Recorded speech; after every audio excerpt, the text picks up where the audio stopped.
First of all, I would like to welcome all our candidates, their teachers, members of the jury, and our guests at our competition. We warmly greet our school's Principal Emeritus, Eva Hajós. It is a great pleasure for us to welcome again the staff of the US Embassy among our guests this year. Let me ask Mr. Principal to open our contest.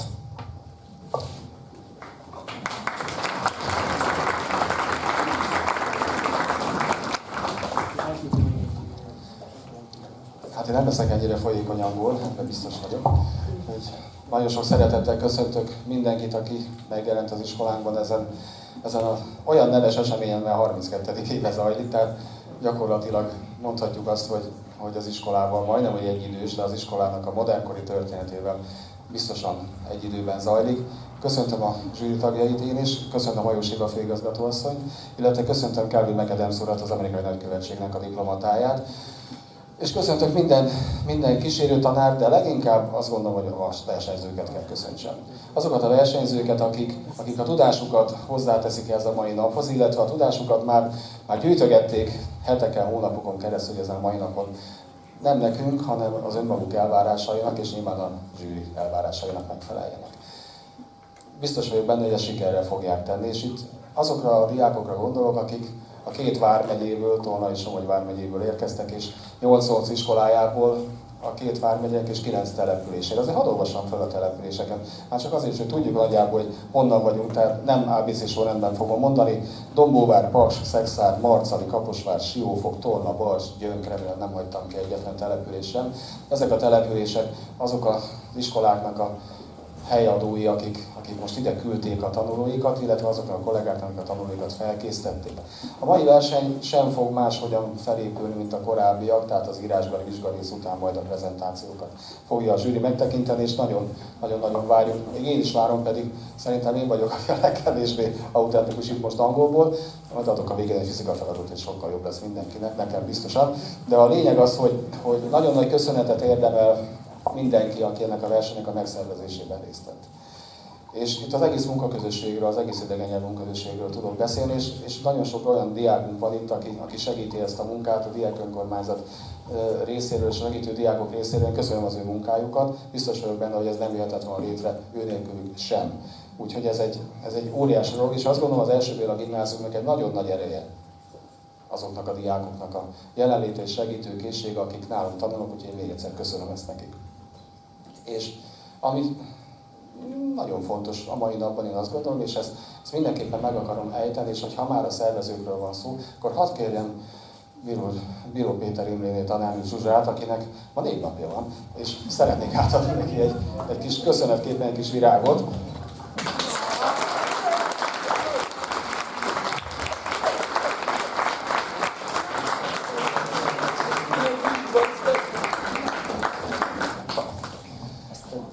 Versenyen kívül, de a verseny kezdetének nem rossz indítása szerintem. Én kívánom azt, hogy a végén mindenki vegyen át valamilyen ajándékot is, és az eredményes teljesítményért, az elismerésben méltó módon részesülhessen. Nagyon szépen köszönöm, hogy eljöttek, nagyon szépen köszönöm azt, hogy versenyezni fognak, és kívánok mindenkinek ez a versenyzésre nem csak szerencsét, hanem nagy tehetséget és nagy elszántságot is. Köszönöm szépen!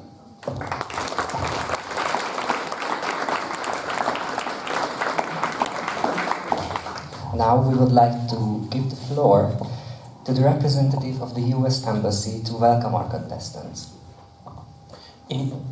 Sorry. Yes.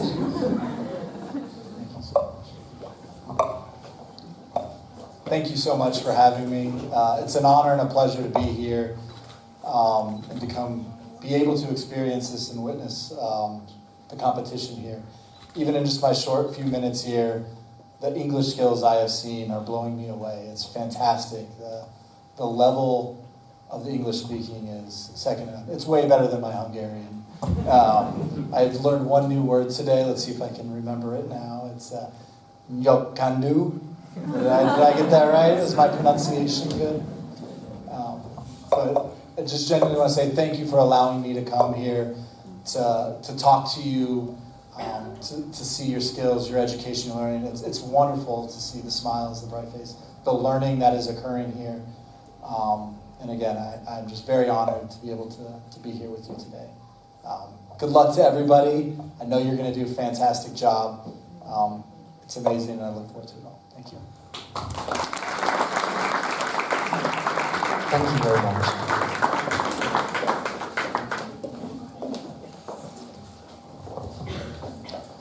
In case you have any questions, please do not hesitate to ask Mrs. Biro.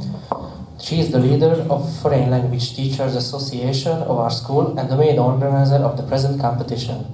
Let us introduce the members of our jury. The chair of our jury is Máté Csató. He works in international business field in Pécs.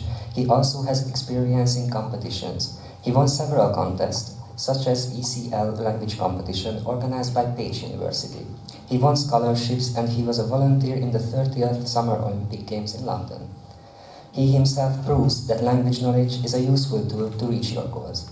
He has been helping our work for years now. Thank you very much.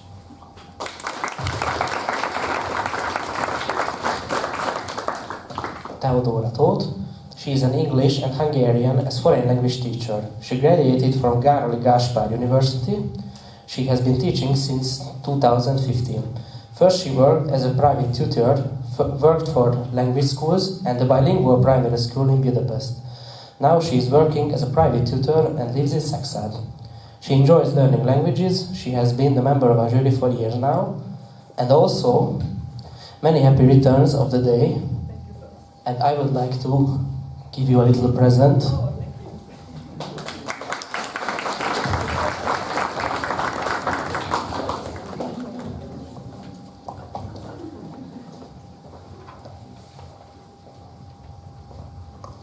Fanny Maus from Matthias Corvinus talent program. She was the member of the jury at our English reading contest in October. Thank you very much.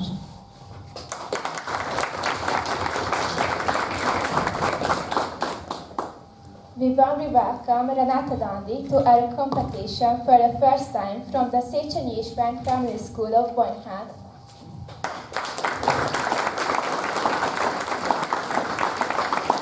We are happy to introduce you Ferencné Helga Elblinger from Kaposvár Pedagogical Education Center in Shortpok. Thank you very much for visiting us and for your precious cooperation in this competition.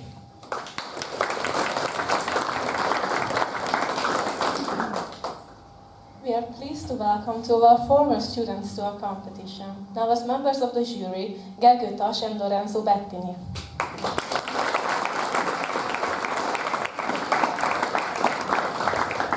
Thank you very much for helping our work. We mustn't forget about our sponsors, Oxford University Press, Publications, Béla the First Foundation, Language Cert, MCC, and we would like to thank the US Embassy for bringing us gifts as well.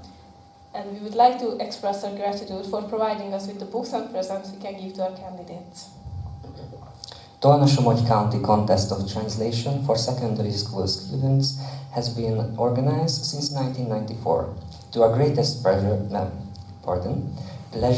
we are celebrating the 32nd anniversary this year. According to our traditions, the contest has two parts. The first part, the written part, consists of translating and writing. The writing task is an old new one. The candidates are going to write a mini-saga about a certain topic. A mini-saga is a very interesting short story written in exactly 50 words. The second part is the presentations. Please do not forget that the maximum length of the presentation is 3 minutes. Our host will signal by knocking when 2.5 minutes have passed.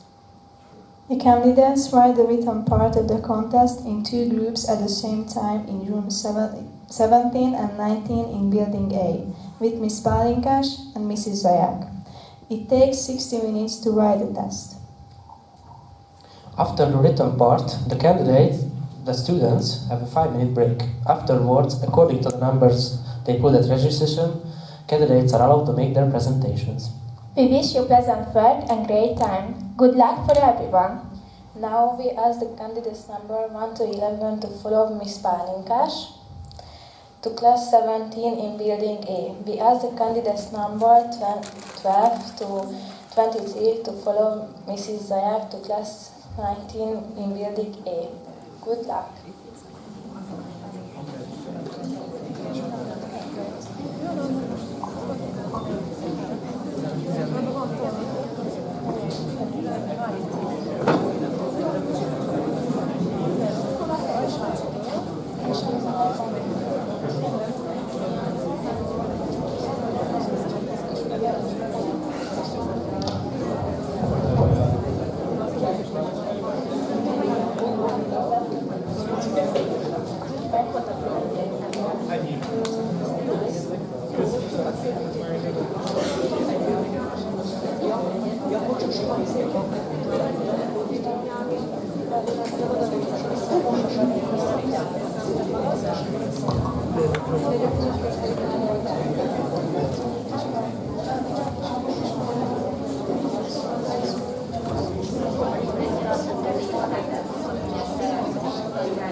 Now we have a surprise for the teachers of the candidates. We are pleased to welcome Artur Regő from the Language Cert Examination Center to our competition. He will provide some useful information with our guests about the language exam. Our secondary school has been successfully cooperating with Artur and the Examination Center for many years. Our other surprise guest is Éva Páli, who has joined us as a representative of Oxford University Press. We are grateful to both of them for honoring our competition with their presence. Sziasztok, kedves kollégák! Köszönöm én átváltok magyarra, hogy csak azért, hogy a szakmai információkat jobban át tudjuk vágni. Nem riadok meg az angol előadástól, de azt nem most kell bizonygatnom. Azért Language Cert, köszönöm a lehetőséget, hogy itt bemutatkozhatom nálatok, nektek, veletek. Lehet, hogy valaki hallott már Language Certről. Én azt szeretném kérdezni, hogy készültem szakmai alanyaggal, hogy ne általánosságokról beszélünk, mert ugye általánosságokat azt lehet interneten is vadászni, de valami izgalmasabb szakmai dolgokkal készültem. És viszont nem én szeretném eldönteni, hogy milyen szinten és milyen készségről beszélgessünk, hogy van-e olyan, ami izgat benneteket a tekintetben, hogy B2 vagy C1, writing vagy speaking skill-ről beszéljünk. Tehát mi lesz az, ami szakmailag legjobban megvizsergeti a fantáziátokat? B2, C1? C1. Mindenki egyetért? Vagy van, aki B2-be? B. Speaking, writing? Melyik az izgalmasabb témakör? A writing ugye az nehezebb szokott lenni. És igazából, ha már itt vagyok, és ha már ilyen szépen összejöttünk, akkor gondoltam, ezt a fél órát töltsük szakmailag úgy el, hogy megmutatom nektek akkor, hogy mit értékelünk, és mit keresünk akkor, amikor kompetenciákat értékelünk. De ez olyan információ, amit nem tudtok az internetről levadászni. És akkor így talán hasznosabban telik el, még hogyha nem is szeretitek a Language Certet, bár nem láttam sok ilyen kollégát, akkor is tudjátok hasznosítani az információt. Writing vagy speakingről beszéljünk? Speaking? Writing? Hát nem fér bele, tehát hogyha akkor felületesek leszünk, vagy beszélhetünk az értékelési szempontokról. Beszélhetünk az értékelési szempontokról, akkor maradjunk a speakingnél? Jó. Megnyitod légy a Language Cert oldalt. Hallgassunk, mennyi időnk van? Tehát az belefér, hogy vizsgát hallgassunk, vagy az már nem fér bele? Inkább fél óránk van. Akkor nem sokat tudunk beszélgetni róla. Menjünk végig az értékelési szempontokon, és akkor, ha marad időnk, akkor C1. Mitől lesz C1 egy C1? Beszélgessünk előtte arról, utána a speaking értékelési szempontokról beszélgetünk. A C1 abban különül el a B2, hogy mindenki azt mondja, hogy mikor C1-ről beszélünk, akkor ugye a szókincsbe tapintható a legnagyobb különbség. Ez így is van, viszont ugye amikor C1 vizsgát értékelünk, akkor nem csak szókincset kell értékelni, hanem nyelvi fordulatokat is, tehát nyelvtani fordulatokat is. Tehát megjelenik, amit úgy hívunk, és a Kerr is úgy hív, hogy finer shades of meaning. Ugye az a szókincsben az jobban kitapintható, de nyelvtanban is kitapintható. Tehát amikor azt mondjuk, hogy it was yesterday evening that I made the decision to take my German Shepherd for a relaxing walk. Ugye akkor ott megjelenik egy kicsit több finer shade of meaning, mint ha azt mondom, hogy yesterday I took my dog, vagy German Shepherd for a relaxing walk, vagy stroll, vagy, tehát, hogy, ugye, tehát nyelvtanilag is lehet ezt fokozni, de ugye ezek a legnyilvánvalóbb jelek. De például lehet ezt intonációba is elvinni, a speakingről beszélünk. Egy C1-es intonáció az már olyan, hogy tud érzéseket közvetíteni. Ennyiben különböző el a B2-től. A B2 az tulajdonképpen egy ilyen döglődő teknős halálhörgésén szokták lenyomni a B2-es vizsgát, tehát hogy gyakorlatilag egy tibeti hangtornának felel meg, szűk sávba, semmi elmozdulás, semmi érzelem, mert hogy nem arra koncentrál, hogy természetesen beszéljen, hanem arra koncentrál, hogy mondatokat rakjon össze. Egy cég már nyelvileg tudatos, ő már meg tud lepődni, ki tudja fejezni izgalmát, örömét, sőt olyat tud csinálni egy C1-es az intonációjával, hogy miközben keresi a mondani valót, hogy mit mondjon, akközben nyelvi töltelékeket használ, úgynevezett filleröket. Tehát ugye azt tudja mondani, well, as far as I'm concerned, to be quite honest about it, és akkor közben kutakodik tartalom után, hogy mit is mondjon a kérdésre. Ugye, tehát itt is megjelenik a C1. Hogy jelenik még meg a C1 a speakingben? Hát úgy, hogy szoktunk tőlük kérdezni, olyan kétféle tartalom van a C1-en, az egyik a generalizálás, a másik az absztrakció. Ebbe elkülönül a B2-től. Ugye a B2 az egy personalizáló szint. A B2-nél mindenki arról szeret beszélni, hogy ő mit csinál személyesen, mert neki az a komfortzónája. És a C1-en ugye szeretjük ebből a komfortzónából kitépni, és ugye megnézni azt, hogy tud-e generalizálni, tehát el tud-e vonatkoztatni a személyes szintől. Tehát ha megkérdezzük egy B2-est,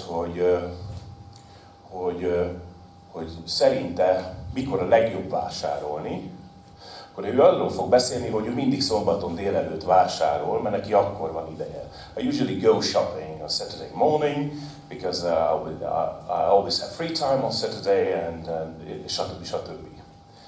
Egy C1-es az olyat tud mondani, hogy well, generally people tend to go shopping on Saturday mornings, because they are not as busy as on weekdays when they have to show up at their workplace.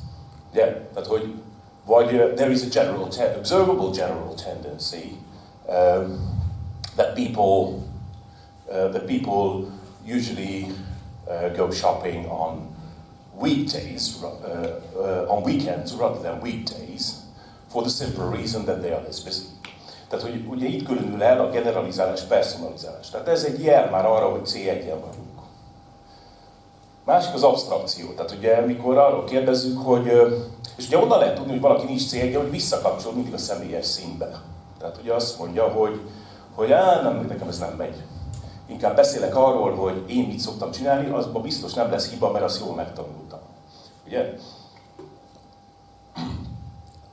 Tehát az absztrakció, ugye ez egy másik érdekes jelenség, ami szintén C1-en jellemző, de ezt a kollégák is szerintem végigcsinálták már, ugye a Kerr alapján. Amikor arra kérdezzük, hogy szerinte például a boldogsághoz mi a fontosabb, az egészség vagy a pénz.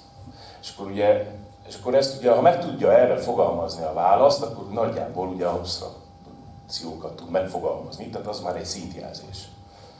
Van, aki poénkodik, annak is nagyon szoktunk örülni, mert a humor az egyik legfontosabb része egyébként annak, hogy valaki C1-en van, aki nincs C1, az nem tud poénkodni, az ugye máson töri ott a fejét. Tehát ugye az absztrakció, generalizálás ugye ebből áll össze, és ugye ezek is jelek. Tehát nem csak a szókincs jele annak, hogy C1-en vagyunk, hanem ezek is jelei annak, hogy C1-en vagyunk.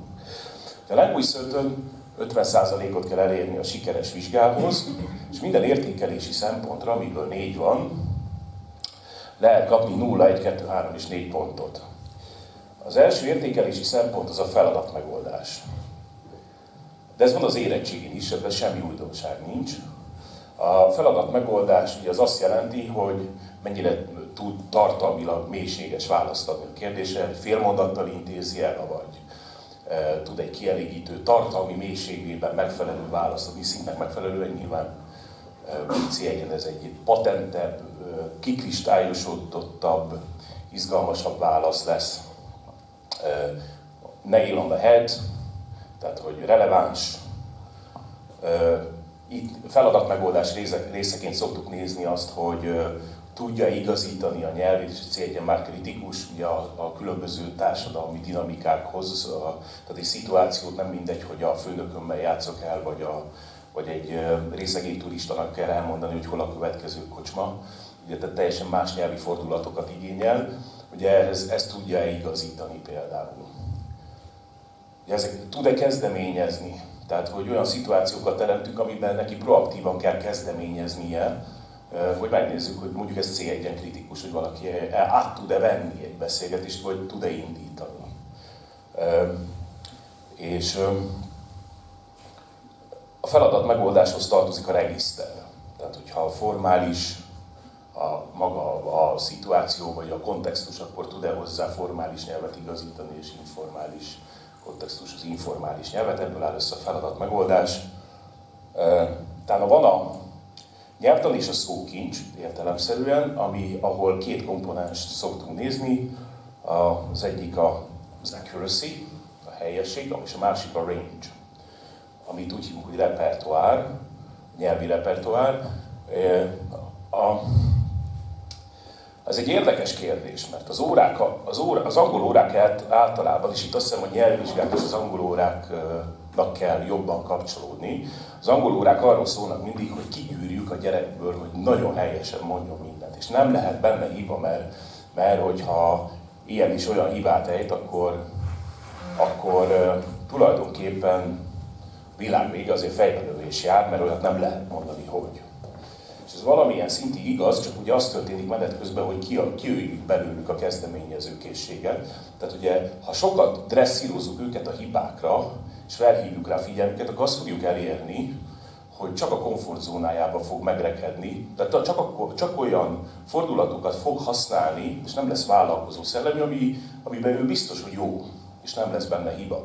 De ugye nekünk nem célunk ez, és a nyelvi mérésnek sem feltétlenül az a célja, hogy a hibákat kiszedjük és elkezdjük őt megbüntetni, azért, mert hogy nem úgy alakult egy igeidő egyeztetés egy reported speechben. Tehát ez lenne a legrosszabb dolog, amit tehetnénk vele órán is, meg nyelvvizsgán is. Ugye, hogyha azt akarjuk, hogy komplexitásában tudja építeni mindig a nyelvét, akkor arra kell bátorítanunk, hogy tágítsa a repertoárt, és mikor a repertoár elég tág, akkor kezdünk el foglalkozni azzal, hogy az accuracy legyen a helyén. Tehát most én nem azt mondom, hogy az accuracy azt hanyagoljuk el, mert az is fontos, csak először bátorítsuk arra, hogy a repertoár tágítsa. Mi azt csináljuk órán, hogy nekiesünk, és az accuracy-t próbáljuk rendbe rakni minden áron. És ugye a nyelvvizsgán is tulajdonképpen annak szoktunk örülni, mikor tág a repertoár. Mert gondoljátok csak el, hogy hányszor van az, hogy nagyon görcsöl, hogy hibátlan legyen, és lebutítja az előadás módját arra a komfortzónás, stabil kis, biztonságos, kockázat kerülő nyelvezetre, ahol biztos nem lesz hiba. És abból fogunk kapni a végén egy tök jó, sikeres B2-es nyelvezetet. De nekünk nem az a cél, mi C1-et szeretnénk belőle kihozni. És ugye ilyenkor a C1 pedig nem attól lesz C1, hogy feltétlenül hibátlan, hanem attól lesz C1, hogy ő megpróbál komplexitásra törekedni, megpróbál aktiválni olyan nyelvi kompetencia elemeket, amik rendelkezésére állnak, és nem fél bevállalni azt, hogy menet közben hiba csúszik be. Tehát ugye akkor fogunk C1 repertoárt kapni, és egy C1 repertoárt mindig könnyebb C1 szinthez rögzíteni, még akkor is, hogyha hibás, itt-ott, amott. Most nyilván hiba alatt nem azt értem, hogy nem ismer az igék harmadik alakját, mert ugye nem arról beszélünk C1-en, hanem arról fakad, hogy komplexitásra törekszik, csak még menet közben nem jön automatizmussal. De ugye sokkal könnyebb C1-es vizsgázót sikeresnek ítélni, hogyha van be a repertoárjában C1-es elem, akkor is, hogyha hibák vannak benne, mint egy olyan diákot, aki abszolút kerüli a C1-et, csak azért, mert ragaszkodik ahhoz, hogy hibátlan legyen a teljesítménye. Na, ővelük van nehezebb dolgunk, mert ugye ott valószínűleg nehezebb azt mondani, hogy megjelenik a C1-es elem a nyelvi produkciójában. Tehát ugye ez valahogy így érdekesen függ össze, mert valahogy ellentétesen mozog. És akkor vannak a tanulói típusok, van a meditatív, aki szépen lassan gondolkodik, mert mindent patentul össze akar rakni. És akkor van az impulzív, aki nem foglalkozik, csak dől belőle a produkció, és akkor ahogy esik, úgy puffan. Ugye egy jó vizsga attól jó, hogy minden tanulói típusra rá tud figyelni, vagy ki tudja terjeszteni a mérést. És ugye ezért van ez az accuracy és a repertoár komponens ezekbe az értékelési skálákba, mert hogy több tanulói típus is van. Tehát, hogy erre szoktunk figyelni, vagy ezt szoktuk nézni. Nyilván ellentétesen mozog, tehát minél jobb lesz az accuracy, annál nagyobb valószínűséggel romlik a repertoár, vagy a meditatív típusnál, és minél jobb lesz szélesebb lesz a repertoár, annál valószínűleg nagyobb valószínűség szerint lesz benne több hiba, ugye, mert ő szabadabban beszél. És ugye van az ideális, akinél mind a kettő találkozik, high accuracy, high range, ugye hát azok a ritkábbak. Azok a ritkábbak, ugye, azokat lasszóval kell fogni, de nem is feltétlenül cél, mert ugye nem mindig így van. Ugye nem reális, hogy mindenki tökéletes legyen mindkettőben. És akkor van a negyedik értékelési szempont, a pronunciation, intonation, fluency a szóbelinél, és structure and coherence az írásbelinél. Mert eddig ez az első három az írásbeli szóbelivel közös, utána majd a negyedik értékelési szempontnál elválik az írásbeli szóbeli. Szóbelinél van a pronunciation, intonation, fluency. Nyilván egy C1-es pronunciation az attól lesz az, hogy már nem hallunk benne vegetable-t, meg comfortable-t, ami még ugye el szokott csúszni, B2, tehát ugye már nincsenek értelemzavaró kiejtési hibák. Ugye a gyerekek szokták keverni, hogy most nekem úgy kell beszélni, native speakerként kell beszélni, de hogy is, hát nem, hát ez nem elvárás, nem reális, bár egyre jobban tendálunk afölé. De nem elvárás. A jó pronunciation C1-en azt jelenti, hogy kristálytisztán meg tudja, nincs benne olyan hiba, ami zavarná a gondolatátvitelt. Ugye B2-n ez még elő szokott fordulni. Az intonation az azt jelenti, hogy értelmeket tud modulálni a hanglejtéssel, tehát most természetesen válik a beszéde, mert hogy tud érzelmeket kifejezni. Egy B2-nél a jó pronunciation ott véget ér, vagy a jó intonation ott véget ér, hogy tudja használni a rising intonation, tudja kérdésnél. Meg mondjuk meg egy-két O'Reilly-t be tud szúrni egy kicsi valami hangszínnel, akkor az úgy általában ott véget ér. De egy C1 az már ugye érzéseket tud kifejezni, saját attitűdét ki tudja fejezni a saját tartalmához, tehát ott már ilyeneket tud csinálni. Ugye ezek a can-do statementjeiben mind ott vannak. És akkor van a fluency, amire a vizsgázók mindig azt hiszik, hogy gyorsan kell beszélni, de hát nem, a fluency az azt jelenti, hogy a saját tempónkban kell beszélni. Ugye B2 még őzünk, ugye ezt halljuk, benne is van a szintleírásban, hogy a hezitálás a B2 része, tehát az teljesen normális, hogy őzik. Nyilván nem mindegy, hogy azért őzik, mert keresi a friendship szót, ugye vakarózik az ember, hogy miért ül itt, vagy azért őzik, mert valami nagyot akar villantani, és a végén sikerül is. De őzni szoktak. Egy C1-es az már tudja ezeket a filleröket használni, egy C1-es az már nem szokott megakadni, hanem ívébe le tud zárni mondatokat egyébként, vagy gondolati íveket, ugye attól lesz már ugye összetettebb. Ugye ezért mondjuk, hogy a C1-hez kell egy bizonyos érettségi szint is, mert hogy ugye ott komplex gondolatokat kell tudni ívébe tálalni. Ugye. De most már egyébként ugye azt lehet látni, hogy nem tudom, van-e olyan kolléga, aki nyelvvizsgákkal szokott foglalkozni, hogy azt látjuk, hogy azért csúszik le az a C1 is most már egyre lejjebb, ami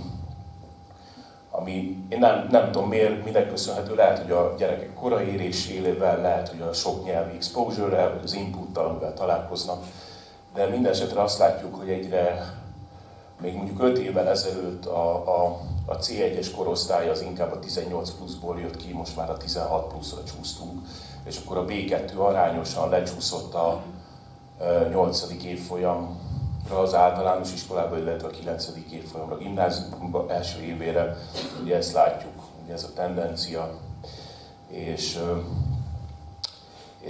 hát így néz ki. 0, 1, 2, 3, 4 pontot lehet kapni minden értékelési szempontra. 0 az nem nagyon reális, mert azért, hogyha valaki beszédelek már egy nyelvvizsgára, és ott valamit föl tud villantani, valami tartalmat, akkor az lehet, hogy nem jó, de nem 0. Egyébként feladat megoldásnak úgy érdekesség kedvére olyat szoktunk látni, hogy félreérti a szót, és nem mer visszakérdezni. Tehát ugye beül a vizsgázó, mondja neki, hogy beszél az influencerekről, mondja a vizsgáztatója, és elkezd beszélni az influenzáról, mert ő félreértette izgalmában. Ugye ilyenkor nem állíthatjuk le, hogy állj meg, hagyd abba, mert ez direkt segítség nem lehet, de hogyha ő megvenni a fáradtságot, és azt mondanám, hogy elnézést, sorry, I'm not sure I understood it properly, can you please repeat the question? Akkor onnantól a feladat megoldás pontjából 0-ból vissza tudná hozni 2 magasabb pontokba, de ezt nem teszik meg. Azért nem teszik meg, mert ugye nem akar hülyének hangzani, holott ezzel árt magának a legtöbbet.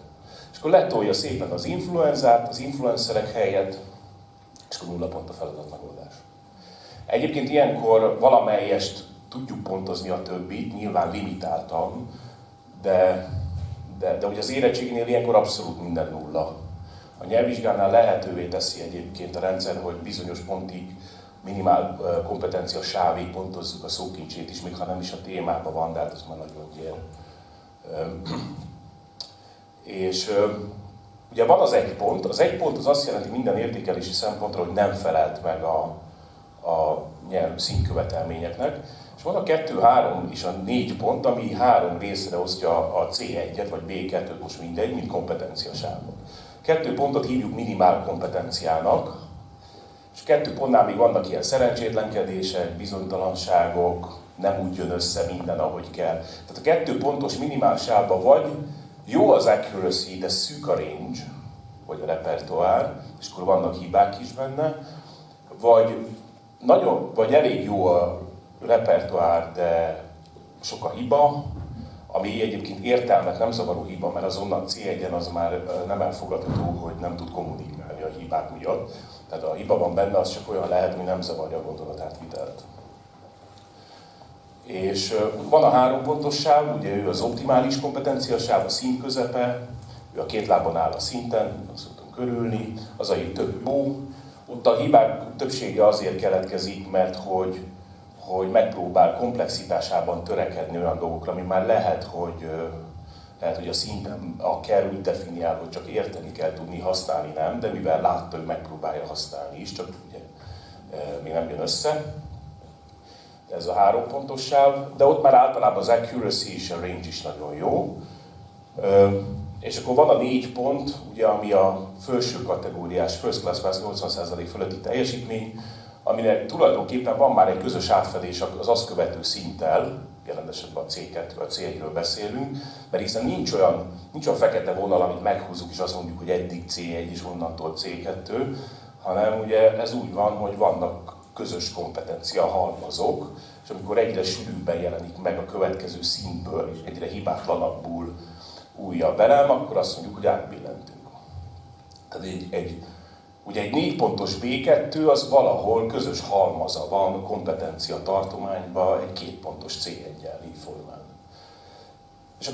És akkor tulajdonképpen így kapják ezeket a pontokat, ugye ezek a pontok nem pontok, hanem sávokat jelölnek tulajdonképpen. A 2 pontos C1 és a 3 pontos C1 között van egy jól kitapintható nyelvi szintkülönbség.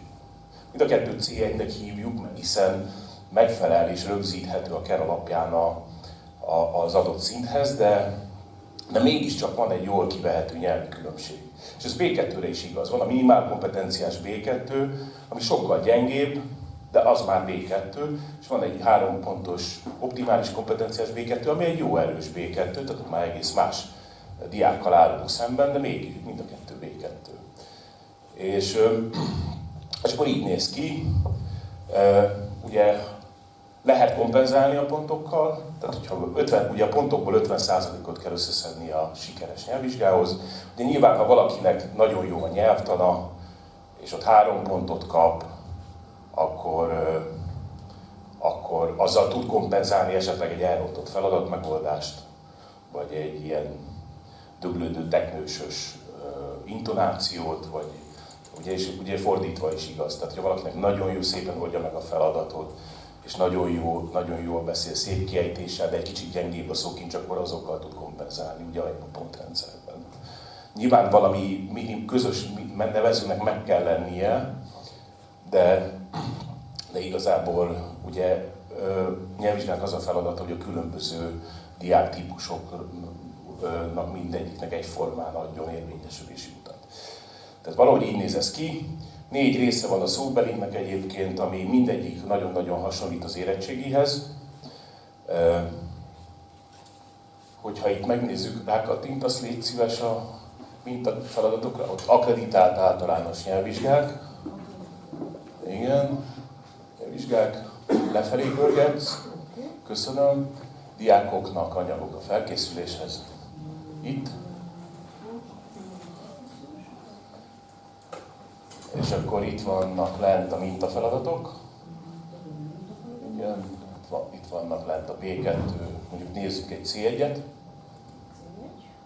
És akkor nézzünk itt egy nem olvasás, nem egy szóbelit.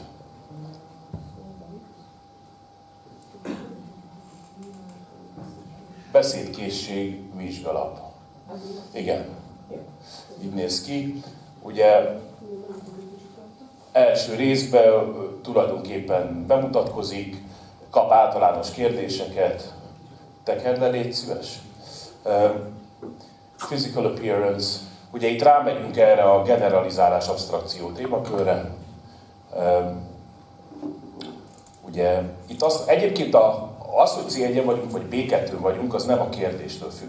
Mert lehet, most egy pici polarizáltan, de lehet egy B2-es kérdést is föltenni C1-en, úgyhogy C1-en fogják megválaszolni. Tehát nem a kérdés szintje számít, hanem a kérdés adott válasz minősége számít.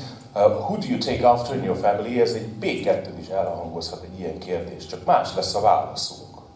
I take after my father. Mondja a B2, in what way, ugye ezt meg kell válaszolni a jó feladatmegoldáshoz. I take after my father, és a B2 azt mondja, my hair is blonde, just like his, and I don't have a pot belly like he does, és ilyen rámegy ilyen fizikai dolgokra, mert neki az a komfortzónája. Egy C1-es már tud olyat, hogy azt fogja mondani, hogy I'm the spit image of my father. Jó, ezt kicsit túloztam azért, az nem egy hétköznapi C1, de hogy lényegében ez lesz a válaszszín különbség. I'm the spit image of my father, and the greatest resemblance between the two of us is that I'm just as modest and kind as he is. Tehát rá tud menni ugye az elvontabb dolgokra. És tulajdonképpen ugye ezt kell megtanítani, hogy a C1 az nem is biztos, hogy nyelvi szint innentől kezdve, hanem egy gondolkodásmód. Mert ugye a nyelv és a gondolkodás nem elválasztható valahol. Tehát ugye ezt tanuljuk itt meg. Ugye ha ilyeneket hallunk, akkor ez 3 pontos C1, ugyanaz a kérdés, és mégis egy 2 pontos B2, vagy egy 3 pontos C1 a válasz különbség. Tehát ugye így néz ki. Money management az mondjuk nem lenne B2 ilyen, mert az nem B2 témakör. Tehát ugye gyors kérdések, gyors válaszok, ugye itt 2-3 mondatos válaszokat várunk, lehet taktikázni, tehát hogyha jól érzi magát egy témában, akkor ő el tudja nyújtani magának, tehát nem kezd lezárni feltétlenül. Ha meg nem komfortos, akkor lezárja magának nagyon gyorsan, és akkor tud tovább haladni. Ugye ez a part 1. Part 2 szituációk, hogyha legörgetsz egy picit, akkor ott látjuk, de ilyen is van az érettségin, ilyen part 1 is van az érettségin, az emelt szintűben főleg. Part 2 szituációk is vannak, görges le nyugodtan. I'm your boss, I'll start. I'm afraid the quality of your work recently hasn't been up to scratch. Ugye, tehát, hogy ez már inkább C1. És akkor van formális, informális szituáció, I'm your friend, I'm your boss, és van olyan szituáció, hogy I start, meg you start. Tehát azt nézzük, hogy tud lereagálni helyzeteket, és hogy tud kezdeményezni. Ugye innen mondjuk, hogy élethű, mert hogy tulajdonképpen ez olyan skilleket próbálunk kihozni, amit a gyakorlatban fog használni. Tehát, hogy neki ez majd kell az életébe ilyeneket tudni csinálni, mikor bekerül egy ilyen éles szituációba. Igen, akkor mehetünk tovább. Part 3-ba, itt ugye vannak különböző gondolatok, és ugye azt kérjük, hogy rakja őket fontossági sorrendben, ranking. Teljesen mindegy, hogy tehát ugye azt mondta a vizsgázó, hogy akar, nincs jó meg rossz válasz, ő rakja sorrendbe, és megmagyarázza, hogy szerintem miért fontosabb a decluttering, mint a relaxation. És ugye ezt kifejti egy kicsit egy-két mondatba. Ugye ez tulajdonképpen az érvelés technika, az emelt szintű érettségin debate-ként érzékeljük, csak ugye itt nem kell vitatkozni, de ugyanaz a skill kell hozzá, csak nem kell vitatkozni. Tehát ez egy debate. Ez olyatok, hogyha lejárt az időm, mert én estig így tudok állni, csak jó, én azt nem figyelem. Tessék? 9 perc, köszönöm, szuper. És akkor ugye itt az is fontos, hogy C1-en különösen fontos, hogy megjelenjen a proaktivitás.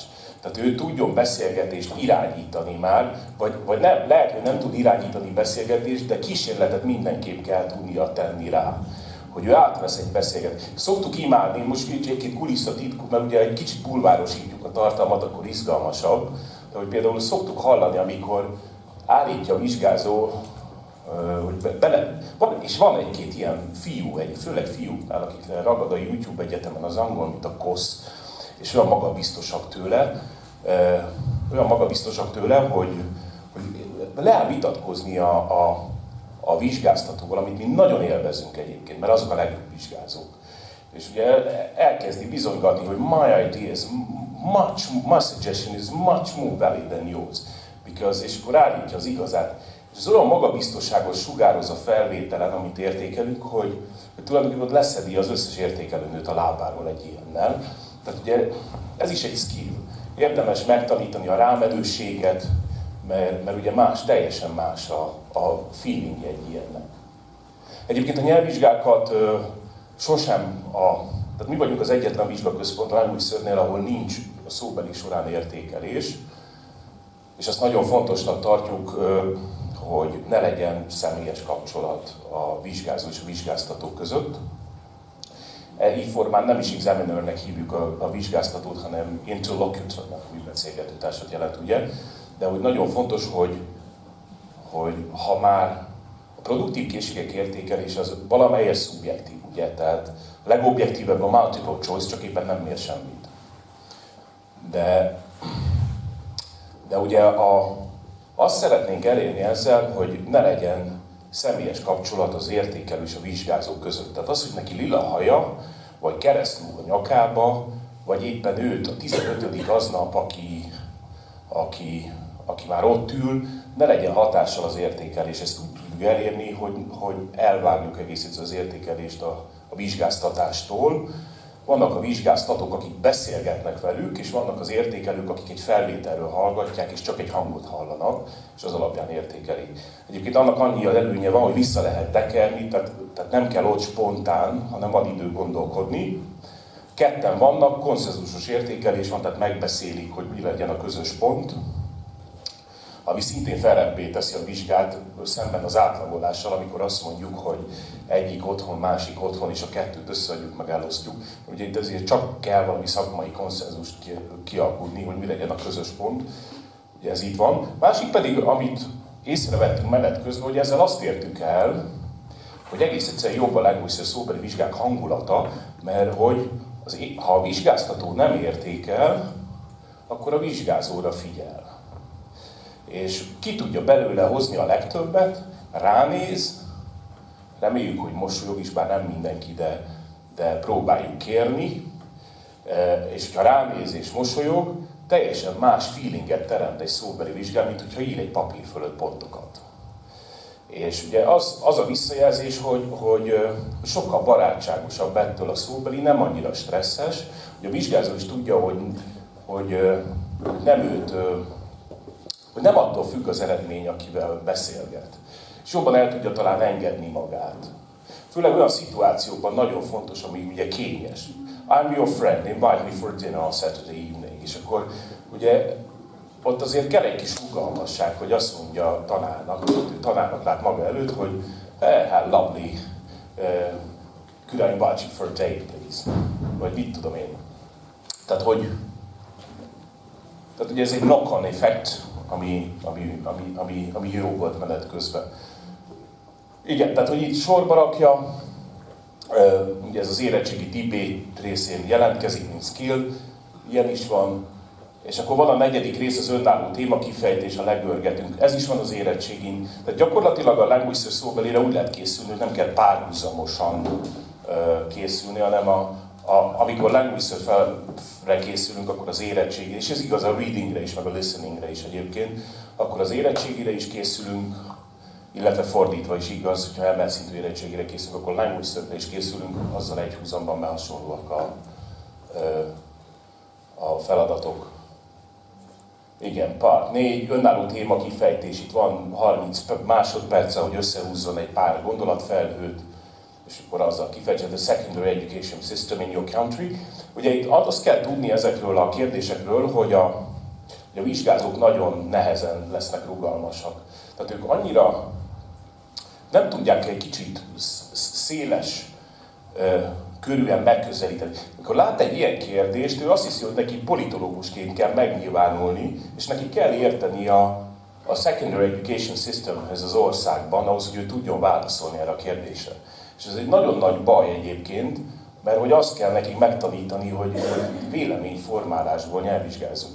Tehát mi soha nem várja el tőle senki, hogy ő meg tudja azt fogalmazni, hogy néz ki a magyar oktatási rendszer, főleg, hogy leírja. Ez egy tág témakör. A secondary education system in your country-ban belefér az ő véleménye is. Tehát ő azt mondja, hogy ő szerint ez a rendszer szuper, mert hogy ő mennyi mindent tanult, és ezt C1-en elmondja. I think this is one of the most effective systems in Mid-Eastern Europe, based on my own personal experience, whereby I have managed to acquire lots of skills and loads of knowledge that will enable me to succeed in life. Ez egy tök jó válasz erre a kérdésre. Csak ott akadnak el, hogy ő elkezdi pörgetni az agyából, hogy ő most erről nem tud semmit mondani, mert ő nem tudja megfogalmazni. Tehát nem jut el addig, hogy nem is kell. Tehát saját magát szorítja sarokba, mert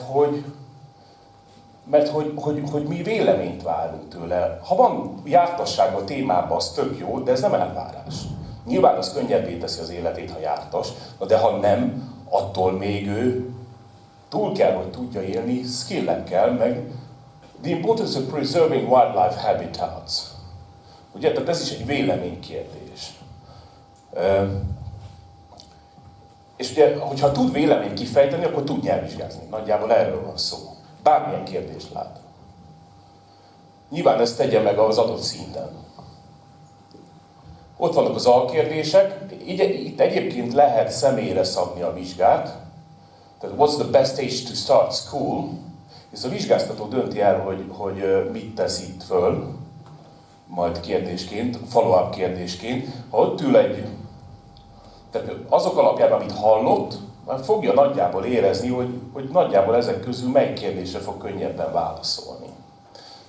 Vagy például B2 van ennek jelentősége, hogyha látja, hogy ott ül a 14 éves kis, kocsonyaként rezgő kisgyerek, akkor nem kérdezi meg tőle, hogy mit tudom, what's your work experience, ugye? De a felnőtt ül, tehát ugye itt valamilyen szinte rugalmasan, ugye személyre szabható a vizsgatartalom. De egyébként az egész vizsgatartalom személyre szabható, mert hiszen a vizsgázó alakítja a tartalmat, tehát ő azt mond, amit akar. ő azt fogalmaz meg, amit akar. De így a kérdéseknél lehet irányítani. És akkor így néz ki ez a 4 kérdés. Ugye ezek mindegyik olyan területről érkezik, ami a gyakorlatban majd szüksége lesz rá. Mert hogy ezek közül azért sokat fog tudni majd használni. Nem, mint skill, ugye, mint készség. Tehát, hogyha ilyeneket tud csinálni, akkor nyugodtan kiengedhető már egy nemzetközi egyetemi környezetben, meg fogja tudni állni a lábán. Meg fog tudni állni a lábán. Úgyhogy nagyjából így néz ki. Az írásbeli az talán annyival másabb skill, ugye, hogy az írásbelinél van időnk meditatívan gondolkodni, a szóbeli a spontánabb. Nyilván itt a range az meg mást fog, ebből fakadóan más fog jelenteni a repertoár. Tehát ugye egy írásbelibe villantható repertoár az sokkal tágabb lesz, mint egy szóbelibe, ezt azért tisztába kell lenni. Tehát itt egy-két nyelvi fordulat is sokat tud számítani, hiszen ez spontán gondolkodás nélkül szokott születni. Tehát az itt azért az egy másik feeling. És ami még nagyon fontos, hogy ugye ez nem páros nyelvvizsga, hanem szóló műfaj, aminek vannak előnyei, vannak hátrányai, van, aki ezt szereti, van, aki azt. Mi azért szeretjük, mert hogy nagyon lekristályozott képet kapunk arról, hogy mi a teljesítménye, mert hogy nem befolyásolja a beszélgetőtársat. Ugye, tudjuk, hogy a páros vizsgán az szokott a legnagyobb probléma lenni, hogy általában nagyon nehéz őket, nagyon nehéz egy szinten lévő 2 vizsgázót összesorolni. És akkor ugye abból mindig születik egy olyan helyzet, hogy az egyik dominánsabb, mint a másik, akkor már benchmarkol, hat az érték, de szóval ugye az már nem olyan komfortos senkinek, tehát ez a szólóvizsga az, ami legkristályozottabb képet ad arról, hogy mit tud.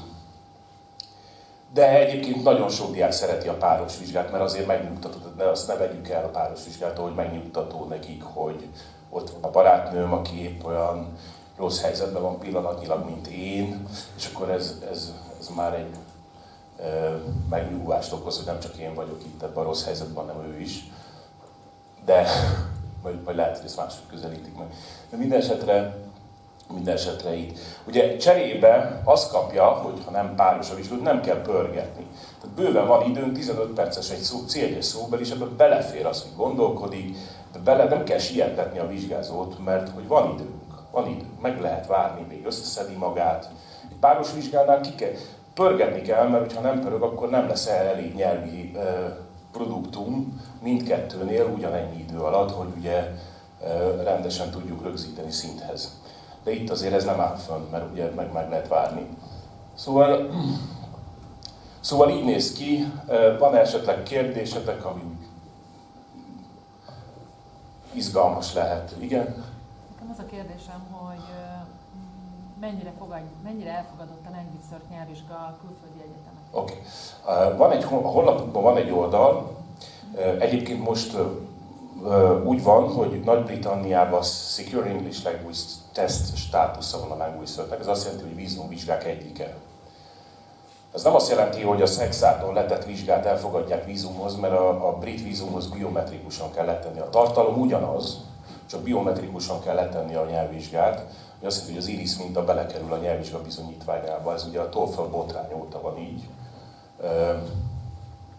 És ugye ezt csak Budapesten vagy Londonban lehet így letenni ezt a nyelvvizsgát.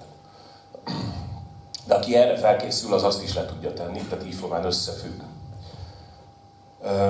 Ebből fakad, hogy mivel ugye Nagy-Britanniában államilag elismert, ebből fakad, hogy szinte az összes brit egyetem elfogadja, de azt is tudni kell, hogy ha nemzetközi elismertségről beszélünk, akkor C1-ről beszélünk. Tehát B2 szín nem játszik nemzetköziben. Csak C1-ről indulunk, és mivel brit vízumvizsga, ezért ugye szinte most már nagyon világ sok részén elfogadják a language search-öt, tehát Kína, Új-Zéland, Ausztrália most már benne van a pakliban. Európában ugye spanyol, francia, olasz, itt Közép-Európa mindenképp, Görögország nyilván, mert hogy az anyacég az görög származású, de brit. Egyébként részletesen, hogy melyik országban mire fogadják el, hogy azt kell tudni, hogy a többi országban nincs akkreditációs rendszer, mint Magyarországon. Tehát nem államilag szabályozott, hanem minden intézmény külön szabályozza, hogy mit fogad el és mit nem. És ezeknek a listáját a honlapunkon meg lehet nézni. Németországban annyira nem fogadják el, mert ott inkább a tercet fogadják el, ugye az a saját házi nyuluk. Hollandia az változó, ott már a fele igen, fele nem. Skandináv országok, Dániában abszolút nem, Dánia ragaszkodik az IELTS Cambridge-hez. Tehát ugye attól függ a válasz, hogy hova készül, mit akar, de ehhez csináltunk egy listát, hogy segítsük a diákokat, ami letölthető a honlapunkon megtalálható, nem nemzetközi elismertség rovatban. Ugye az a nehézsége, hogy a többi országban nincs átfogó rendszer, hanem egyetemenként változik. És ez az ECR-re is igaz, meg minden többi nyelvvizsgára, amely azt mondja magáról, hogy nemzetközi. Tehát ugyanabban a problémában vergődünk, hogy ugye nincs átfogó rendszer. Ugye valamikor volt egy kezdeményezés az Europass formájában, hogy közös európai kompetencia kezdeményezés hozzunk létre, de az ugye elhalt dugába tölt valahol, nem kaptak elég pénzt valószínűleg, és akkor így nem volt rolloutra forrás. Akkor még a City and Guilds-ben dolgoztam, és akkor ők is be voltak vonva ebbe a folyamatba, és aztán így egyik napra a másikra véget ért, pedig tök jó kezdeményezés volt. Úgyhogy igen, lejárt az időnk. Köszönöm szépen a figyelmet, remélem hasznosan töltöttük ezt a kis időt. Sok sikert mindenkinek a munkájához. Köszönöm. Szeretettel köszöntök mindenkit, Pál Éva vagyok Oxford kiadótól. Egy picit annyiban félreértés volt részemről, hogy azt hiszem, hogy csak tanárok lesznek most. Tehát én tulajdonképpen tanároknak készültem azokkal a címekkel, amik a tankönyvlistán megtalálhatók. De mivel vannak diákok, ha úgy gondoljátok, akkor szívesen beszélek az Oxford Test of Englishről. Én minden esetre én hosszan nem szeretnék beszélni, akár meg is szavazhatjuk, ahogy nektek kényelmes, de sajnálom a diákokat, mert nem tudom, hogy nekik ez mennyit mond, bár remélem, hogy a könyveinkből tanulnak, és azok tulajdonképpen segítik azt, hogy elérjenek bármilyen nyelvvizsgát, legyen az a Lancet, vagy IELTS, vagy Oxford Test of English, vagy tehát, vagy bármelyik nyelvvizsga. Amivel eredetileg készültem, az az, hogy milyen új tankönyvek várhatók a tankönyvlistán. Ahogy mondtam, ez elsősorban a tanárokat érinti, de talán most akkor a diákok egy picit akkor relaxálnak és rákészülnek nagy megmérettetésre, ötölök, akkor így módon elnézést kérek. Hoztam mindenféle könyveket, tudom, hogy a többség az középiskolai tanár, de tudom, hogy vannak általános iskolai tanárok is, a Reni például, illetve vannak olyan iskolák, ahol ugye vannak általános iskolai osztályok is, akár 6 osztályos, vagy akár 8 osztályos, úgyhogy azt gondoltam, hogy mindegyikről beszélek röviden. Az első tankönyv, amiről szeretnék beszélni, ez a Harmonize című tankönyv, ami egy felsős tankönyv, és a Harmonize lesz Project Explorer, Abu Dhabi és a Life Vision. A Life Vision lesz a leghangsúlyosabb, mivel a középiskolai korosztálynak az lesz a legfontosabb. A Harmonize az English Plus-t váltja a tankönyvlistán, ami azt jelenti, hogy az English Plus-nak 10 év után lejár az akkreditáció, és bármennyire is szeretjük, outdated, tehát már egy picit elavult a tartalom. Ezek a tankönyvek, ezek mind új generációs tankönyvek, és mindegyiket úgy készítették el, hogy megőrizték annak a könyvnek a módszertani alapját, amit levált, jelen esetben az English Plus, és alkalmassá tették arra, hogy az alfa generációnak a tanítása sikeresen tudjon történni. Brit-angol tanít, Starter is 1, 2, 3, 4, 5-ös szint,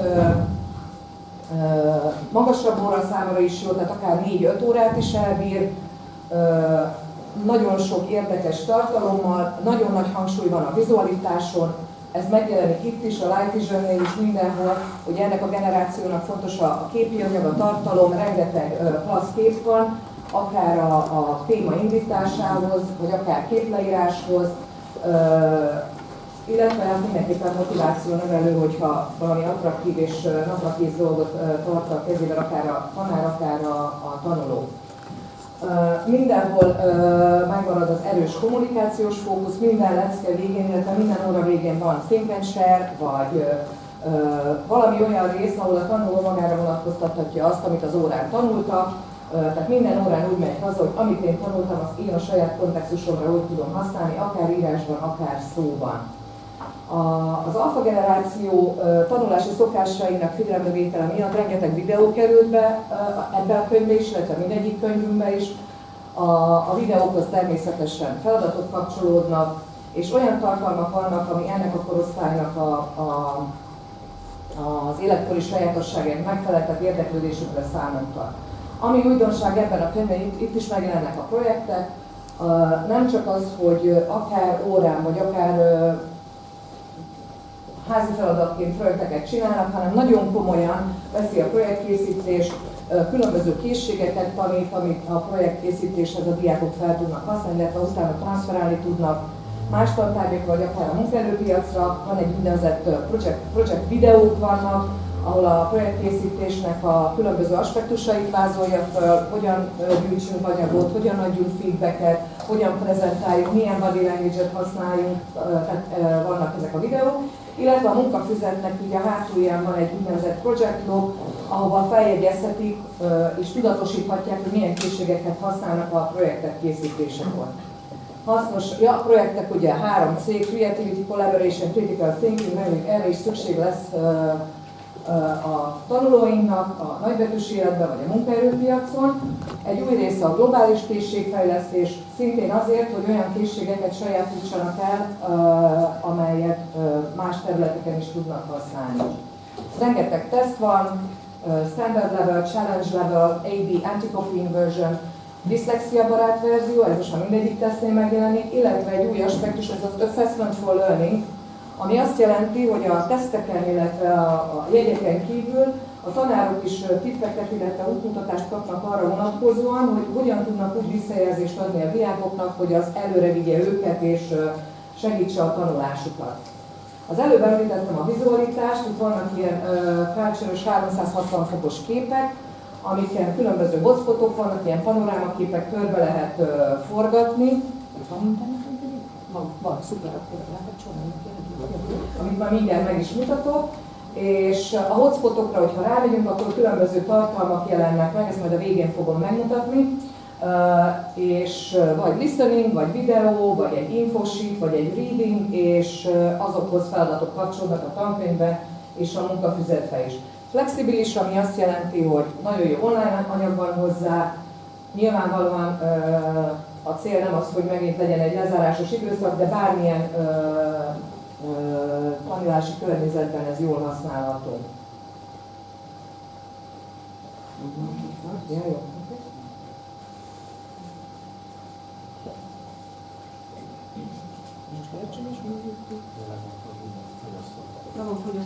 Le van fogyasztva. Jó, köszönöm szépen, akkor utána meg tudom mutatni. Jó, reméljük mindjárt jön az olvadás, így mindenféle tekintetben.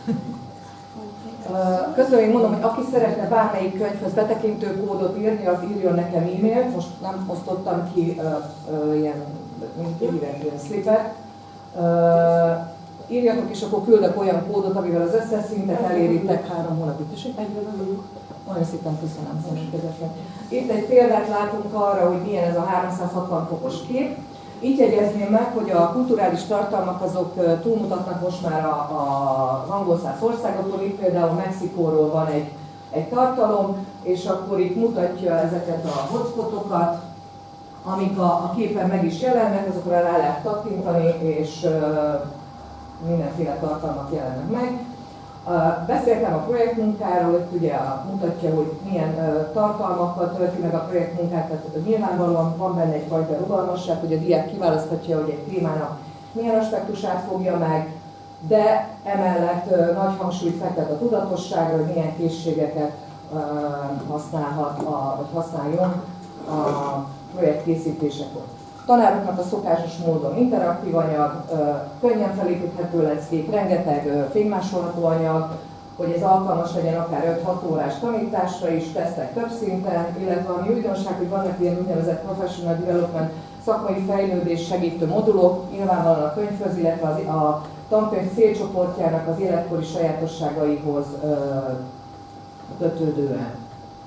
Itt mutatja, hogy a tanári kézikönyvben rengeteg plusz információ van, akár a tanulássegítő értékelésről, és mint ha tudták volna, hogy magyar kontextusra készül egy kis teacher well-being, és körülbelül ennyi. Még ami újdonság a régi tankönyvekhez képest, ami már megjelent az English Final is, vagy akár a Project Upgrade-nél, vagy a Project Explore-nál, hogy a diákok kódot kapnak, ezzel online practice-t érnek el, a tanárok létre tudnak hozni osztályokat, tudják követni a diákoknak a haladását, illetve az e-bookban, ami a show and tell funkciót nem tartalmazza, a diákok meg tudják otthon nézni a videókat, újra tudják hallgatni a listeningeket, ha esetleg órán Lost in Paradise voltak, vagy hiányoztak. Jó, a következő Project Explore, azt tudom, hogy Bonyhádon van, a Reniéknél. Ennek is megjelent egy új kiadása, ugye ez nem olyan régi könyv, itt nagyon nagy változások nincsenek az első kiadáshoz képest. Talán az egyetlen változás az az, hogy most minden egy helyen tanárbarát módon a hubon található. Tesztek, segédanyagok, szólisták, minden a hubon van. Ez egy mainstream könyv, tehát 3, inkább 4 órában található, startertől megy a 4-es szintig. Egy picit, amikor ez megjelent, akkor modernebb volt, mint a sima projekt, de utána már ugye a projektnél is megjelent az upgraded, igazándiból hasonlóképpen ilyen 3-4 órás tanítást lehet belőle kitölteni. Itt is rengeteg videó van, akár nyelvtani, animációs videók, vagy van benne egy ilyen szappanopera-szerű videó. Globális készségfejlesztésre itt is nagy hangsúlyt fektetnek, és rengeteg segédanyag, akár Culture Pages, a magyar kultúrához kapcsolódóan, és itt is megjelennek ezek a 360 fokos képek, amiket mindjárt meg fogunk nézni. A Life Vision, ami talán a legtöbb embernek számíthat az érdeklődésére, kimondottan középiskolás korosztálynak, a Solutions 3rd Edition váltja a tankönyvlistán, ugyanúgy 5 szinttel, mint a Solutions, Elementary, Pre-Intermediate, Intermediate, Upper Intermediate és Advanced szinten. A grupkóddal elérhető még egy Intermediate Plus szint is, de az Magyarországon nem kerül fel a tankönyvlistára. Ugyanúgy, ahogy az előző könyveknél, itt is próbáltak friss tartalmakat biztosítani a diákoknak, rengeteg vizuális tartalommal, ami figyelemfelhívó és egyben motiváló is. Nagyon sok az érzékenyítő tartalom, itt például Doing Good on Holiday, vagy van egy csomó környezetvédelmi téma, Boyanszláttal, meg egyebekkel, amit lehet, hogy otthon is hall a gyerek, akkor hallja még egyszer, megerősítődik, vagy ha nem hallja otthon, akkor legalább órán legyen egy ilyen tartalom is. És akkor az egyik legszebb kép, a kedvenc képem a könyvből, ez a tengeres, és ezt mindjárt meg is fogjuk nézni élőben, hogy ezen hogyan jelentkeznek ezek a hotspotok, és hogyan tudunk nézni. Itt is megjelenik ez az Assessment for Learning, ez a tanulássegítő értékelés a rengeteg teszt mellett. A Solutions-hez hasonlóan megmaradt az erős exam fókusz, már elementary szintől vannak érettségitípusú feladatok, ami azt jelenti, hogy mire érettségig eljut a diák, addig a feladatmegoldás mechanizmusa már nem lesz ismeretlen. Számára rengeteg az exam strategy, amire a popcorn reklámot tudnám mondani, hogyha biztos emlékeztek, amikor Amerikában beleraktak egy ilyen popcorn reklámot a filmbe, amit nem is érzékeltek a nézők, viszont a szünetben megnőtt a popcorn fogyasztás. Azt gondolom, hogy ha ott van, akkor a diák valamilyen szinten érzékeli, magáévá teszi, és nyilvánvalóan minden tippet nem fog mindenki használni, de talán lesz olyan, ami neki a legmegfelelőbb. Itt is globális készségfejlesztés, rengeteg idióma, főleg a magasabb szinteken, think and share, itt is minden óra végén legyen valami, amit a diák hazavisz, amit ő azon az órán elsajátított. A kultúra itt is kitágul, ugye a kulturális kitekintés az angol száz országokon túlra, itt is van Mexikó, Japán, bármi. És minden egy helyen a hubon. Jó, és akkor most csak egy képet szeretnék megmutatni, és azt gondolom, hogy köszönöm. És akkor itt vagyunk, tehát így néz ki ez a 360 fokos oldal. Ugye megmutatom egy pillanat, hogy ez hogy működik, hogyha teszi.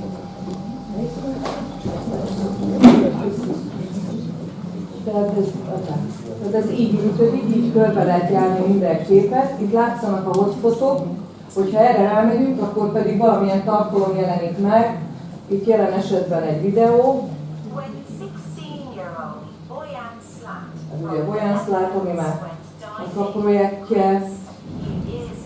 Ezeket lehet gyorsítani, lassítani. Ez most itt valamiért be is lassítottam, mert múltkor valakinek ezt mutattam. Itt van egy másik videó.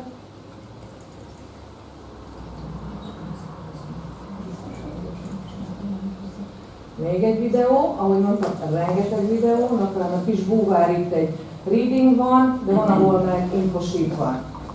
Én megköszönöm a figyelmet, aki szeretne kódot, vagy infót, vagy bármit, az írjon nekem. Jó, ella.pali@oubj.com. És köszönöm még egyszer, és a diákoknak köszönöm a türelmet, és sok sikert kívánok a versenyzésre, illetve köszönöm a srácoknak a segítséget.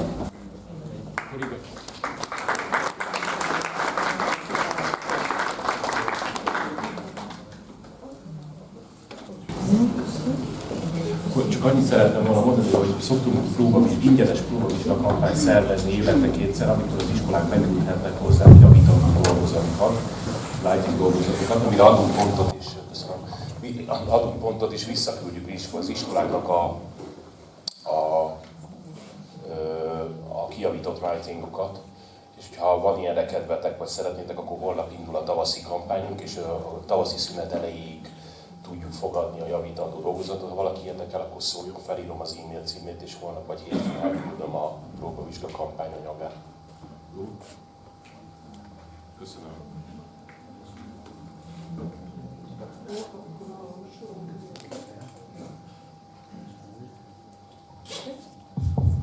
Thank you very much for both of you for such insightful presentations. And until the last candidates arrive from the written part of the contest, we will have a short, approximately 10-minute break. In the meantime, you are welcome to snack in the back and have some chit-chat amongst each other.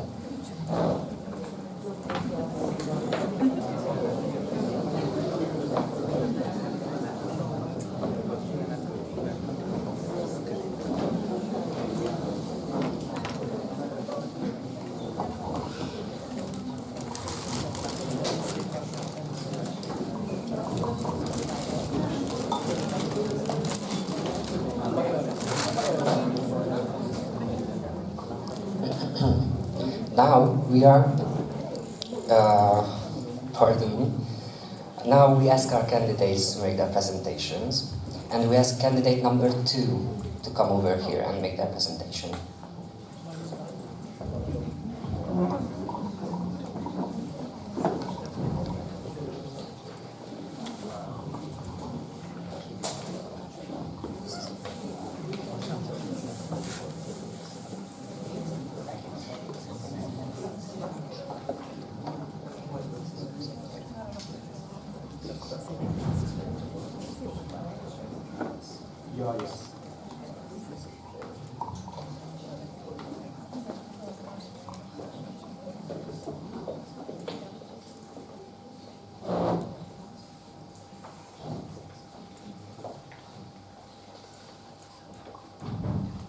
Uneducation is inequality. We should fight against it. Presented by me. Why is education important? It strengthens critical thinking and decision making that aren't there for illiterate people. It builds knowledge and skills that could further our lives and make it better. It creates opportunities that push ourselves more and more and make ourselves better. And it supports personal growth and confidence that is common for those who are educated, but not for illiterate people. But the main takeaway is that not all people can get the same education. So when I'm talking about her, but who is that her? It's this girl. She won the Nobel Peace Prize in 2014 for fighting against the right to get girls the same education and overall educational rights. She was born in the Swat Valley in Pakistan, and when the Islamic Taliban took over in 2009, she had to flee the country, then went to London, got shot in the head and survived it, and won the Nobel Peace Prize in at 17 years old.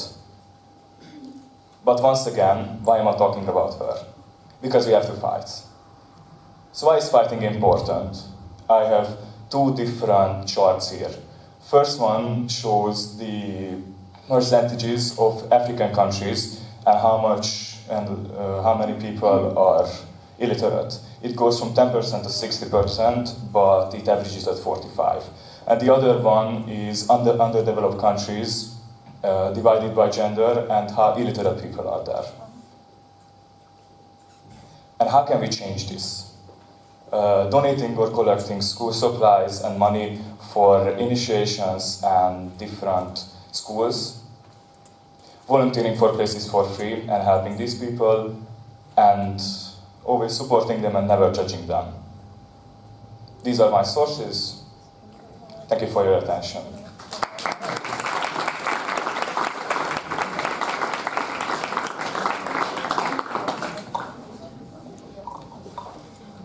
Now I would like to ask candidate number 3 to come over here and start your presentation.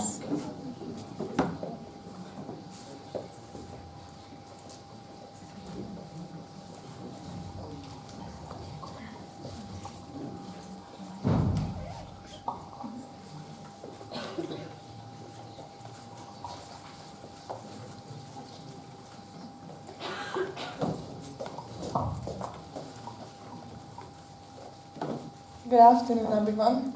This is my presentation from curiosity to discovery.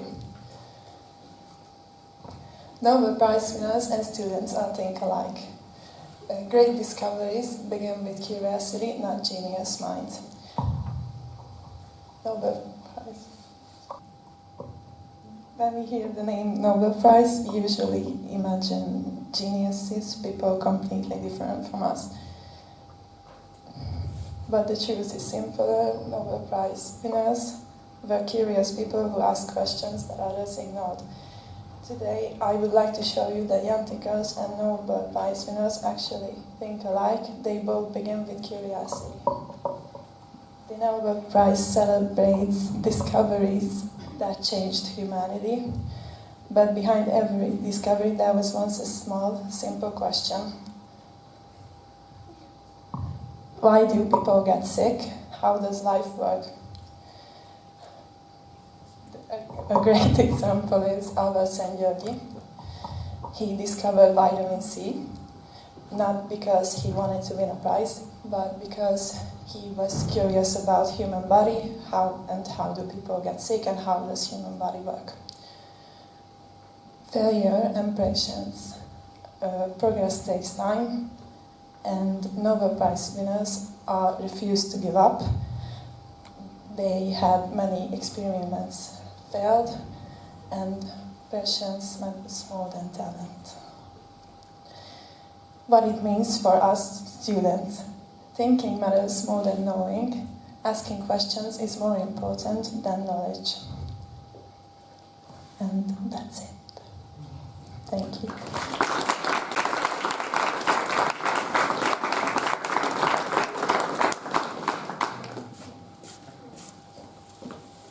Now we ask candidate number 4 to come over here and start your presentation.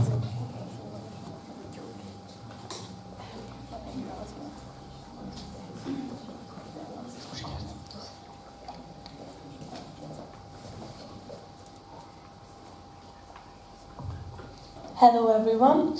First and foremost, I would like to raise a question. Do great friendships make great minds, or do great minds find each other? Today I will show some insight into both of these questions. To start with, when I first heard the title, I immediately thought about the Nobel Prize winners.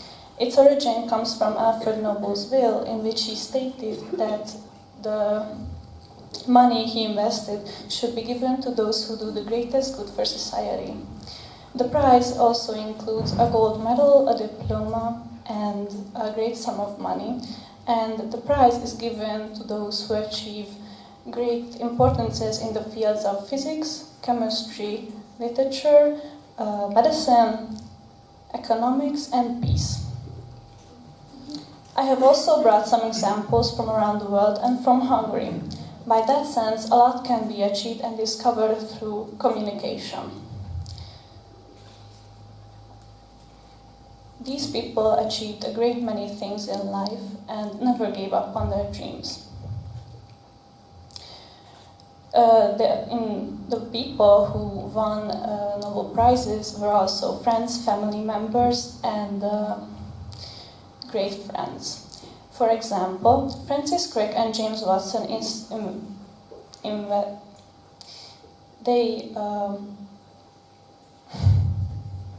discovered the structure of DNA.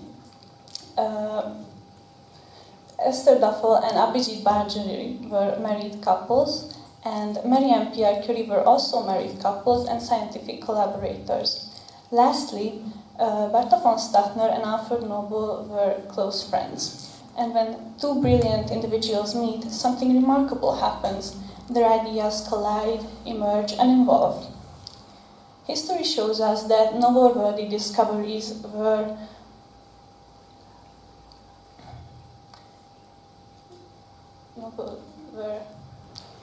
quite important, and they have given the opportunity to make themselves better. In modern times, friendship plays also a key role in Nobel Prizes because a lot can be achieved through collaboration, and friendship can also help you win awards like an Oscar or a Grammy Award. In my opinion, friendship plays a key role in success because it helps you become more of a better person and achieve quite the great achievements in life. As my final words, maybe the real question is not whether great minds think alike, but if they would have become something great without each other. Here are my sources, and thank you for your attention. Thank you very much. Now we ask candidate number 5 to come over here and make their presentation.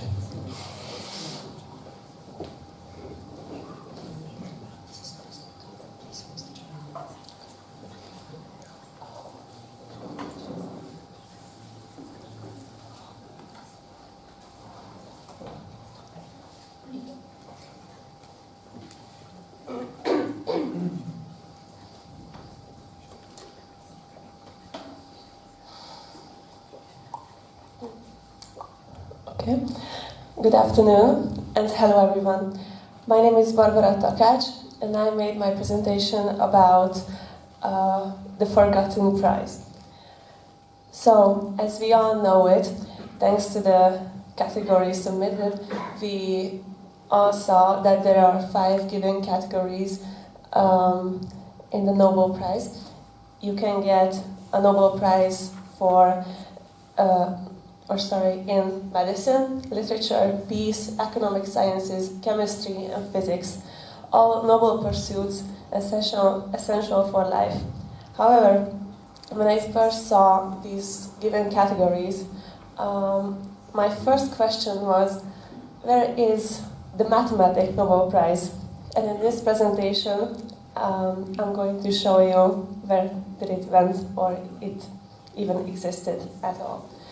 So, when I first looked it up online, I immediately found affairs and love triangles involving Alfred Nobel, Sophie Hess, and Gustav Mittag-Heffler.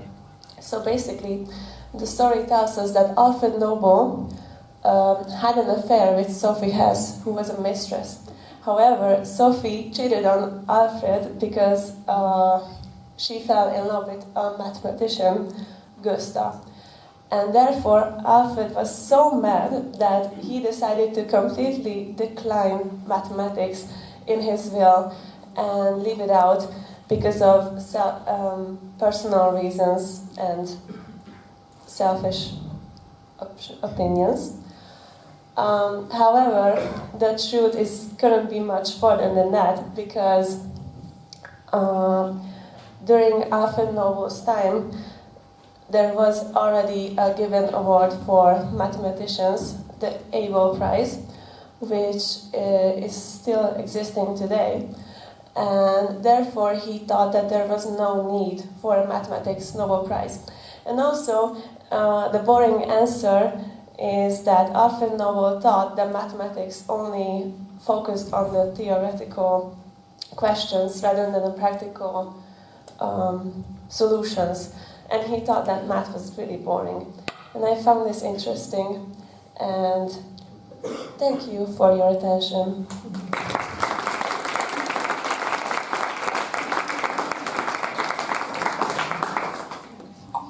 Now we ask candidate number 6 to please come over here and start your presentation.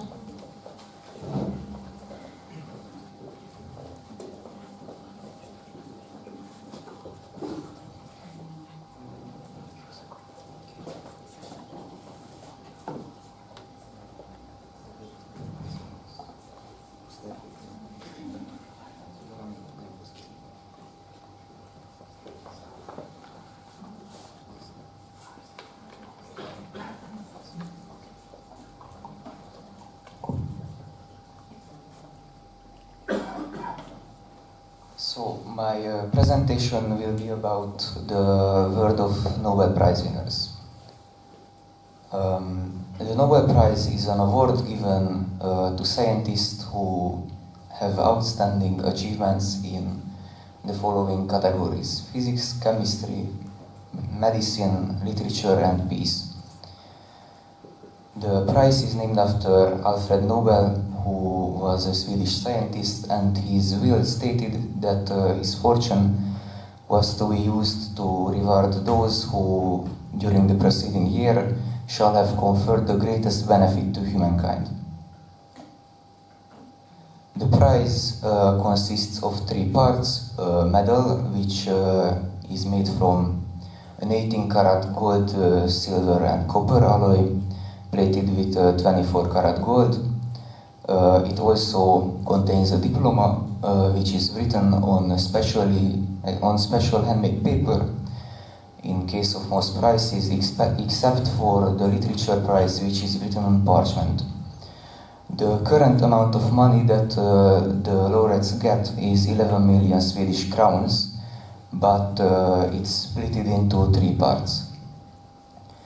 The ceremony takes place in the concert hall of Stockholm for most prizes, except for the Peace Prize, which is given in the Oslo City Hall.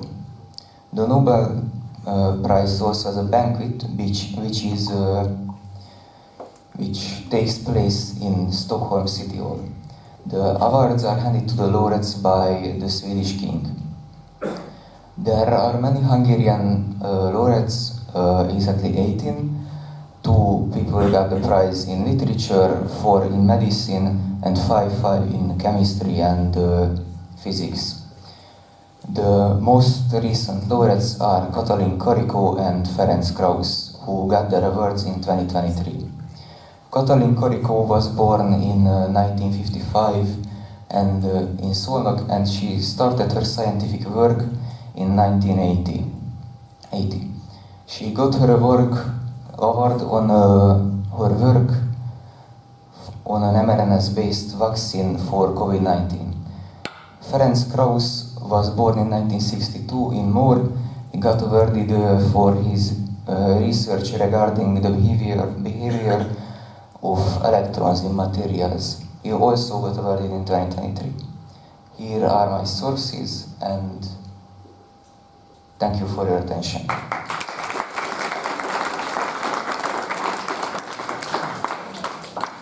Now we ask candidate number 7 to come over here and start your presentation.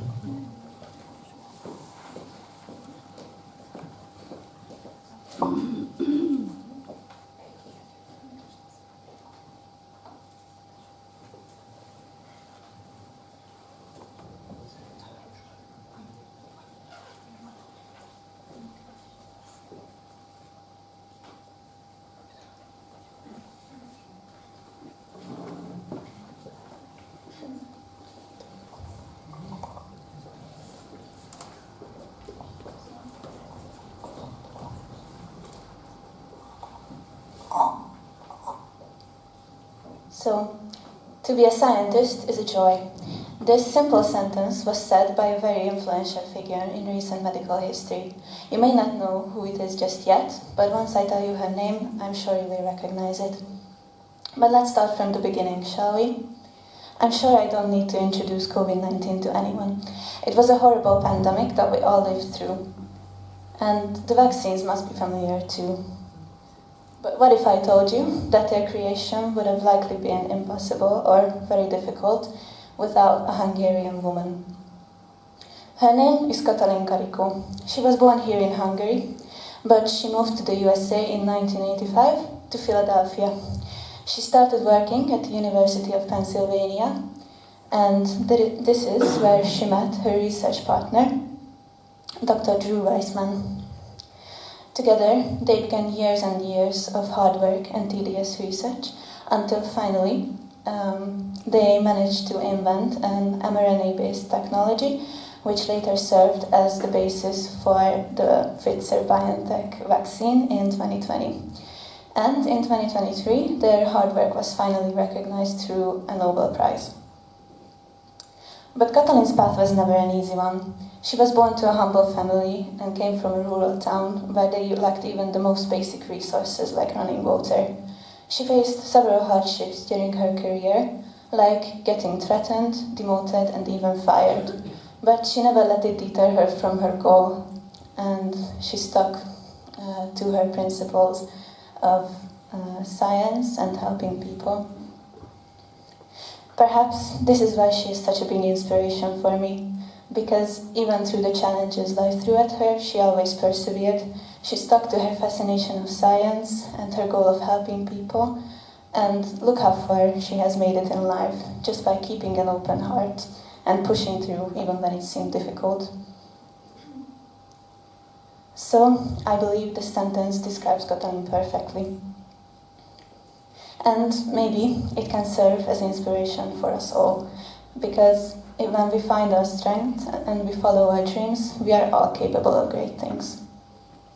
Here are some of the sources I used, and thank you for your attention.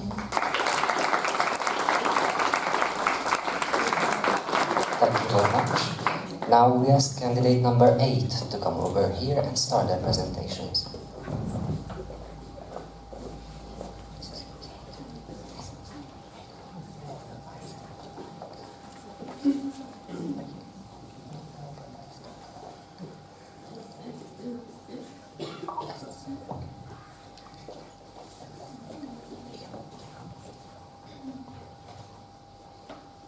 Hello, I'm here to give you a presentation about how noble minds think alike. Firstly, I am going to talk about some key similarities, then how they use their hobbies as their tools to help them, and I am going to talk about their obsessions with their research topics, and there's going to be the endnote. Firstly, the similarities between Nobel laureates. They have childlike curiosities, they have immense focus, they never give up, they have pattern recognition skills far greater than ours, they obsess over a single problem, and they always take risks. I brought some examples as how they use their hobbies as tools. For example, Santiago Ramon y Cajal, he used his painting skills to explain how the human brain functions. Albert Einstein really liked to play the violin, he even gave it a name. And playing the violin helped him visualize the connections and connect the dots. He really liked playing Mozart and Bach. Dorothy Hodgkin, she was obsessed with Asian mosaic patterns, and she really liked recreating them and researching them. This hobby led to her finding out the structure of B12, insulin, and finally penicillin.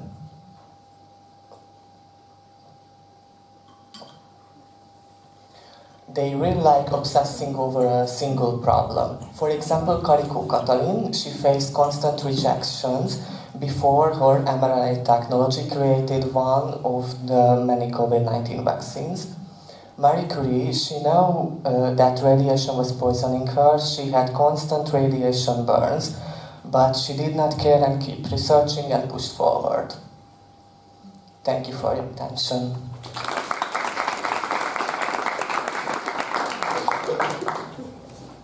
Now I would like to ask candidate number 9 to go here and start your presentation.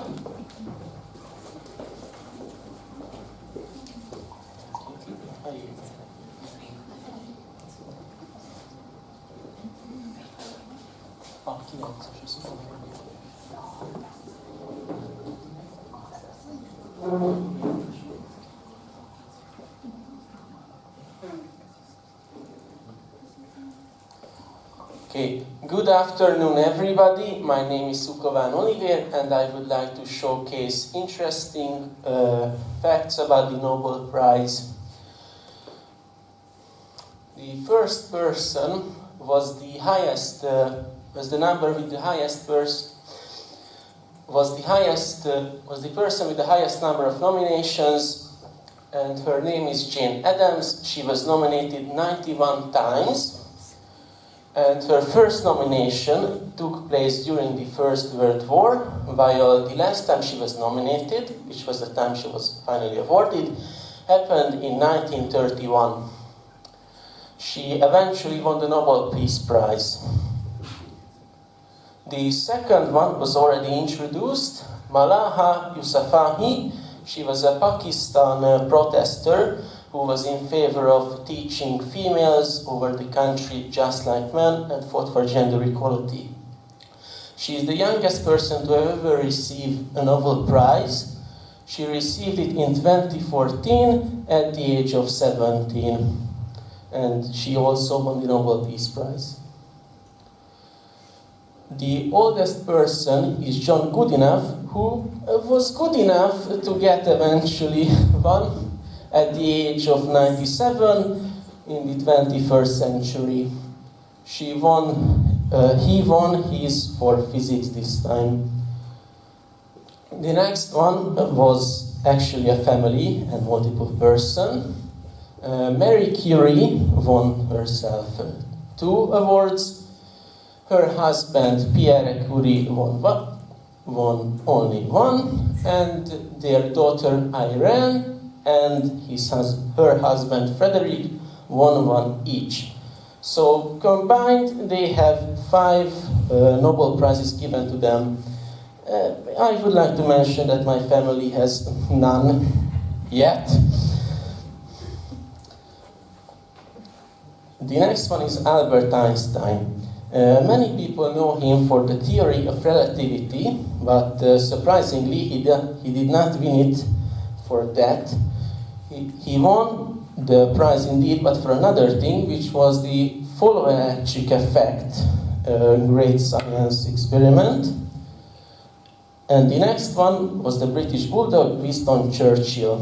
Churchill, as everyone knows him, was the leader of the UK during the Second World War. However, he did not receive a prize for his leadership. Instead, he received one in literature. And the last one on the list is an ironic nomination, which is Adolf Hitler himself. He was nominated by a Norwegian politician as an irony and a joke, and thankfully he never actually got to receive one. Here are my sources, and thank you for your attention and time.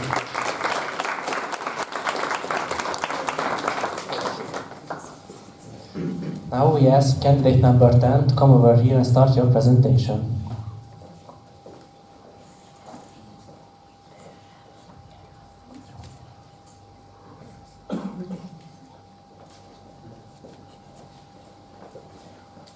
Good afternoon, ladies and gentlemen. Today I would like to talk about in what way Nobel minds think alike and what we can learn from Nobel Prize winners. The prize is one of the most respected awards in the world. It is given to people who have made extraordinary contribution to mankind. We must highlight that the prize is not only about genius discoveries, it is also about curiosity, creativity, mobility, and the courage to think differently. When we say Nobel minds think alike, or great minds think alike, we don't mean that every great thinker has the same ideas. Instead, they share similar attitudes. They ask questions, they are not afraid to fail, but most importantly, they keep searching for answers even when the path is difficult. Nobel Prize winners have changed our world in many ways. Numerous everyday belongings and appliances we use, from medical treatment to digital technologies, were influenced by research connected to Nobel-level science. Another important part of Nobel's work is inspiration. When young scientists meet Nobel Prize winners, they are taught a fairly important lesson. Success is not only about talent, it is also about hard work, persistence, and passion. There are also special events where young scientists can meet Nobel Prize winners. At these meetings, they discuss global challenges such as climate change, technology, or health issues. These show us that one idea, one discovery, can help improve millions of lives. The message of the prize is clear. Knowledge should be shared, and collaboration makes us stronger. Though I certainly have a few scientists who inspire me, Albert Einstein is my favorite. Being not only curious and open-minded, he shows me the example that willing to learn can improve the world. Do we have the same characteristical features? Do we have the same qualities? Maybe the most important lesson is that great thinkers aren't similar because they think the same way, but because they are brave enough to think. And that big discoveries often start with simple questions. Maybe the scientists of tomorrow, the innovators of the future are sitting in classrooms today, maybe some of them are in this room. For that reason, our task should be to follow the path the great thinkers have started walking on and keep that legacy alive. Ladies and gentlemen, I would like to thank you all for your precious attention.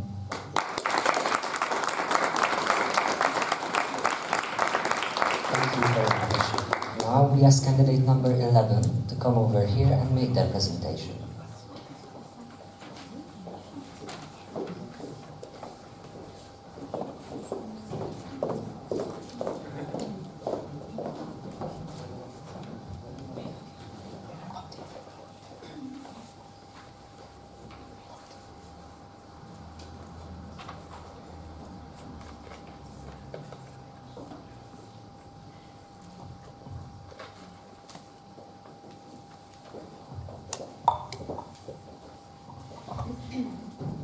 Today, I would like to talk about Martin Luther King and why was he so important. As a child, he received a lot of racism, and that affected him deeply. One important moment was when a white childhood friend was no longer allowed to play with him because of race.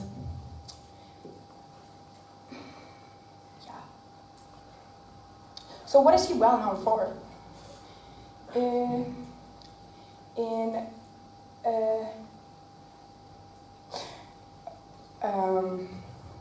He was one of the most important leaders in the civil rights movement in the United States. During the 1950s and 1960s,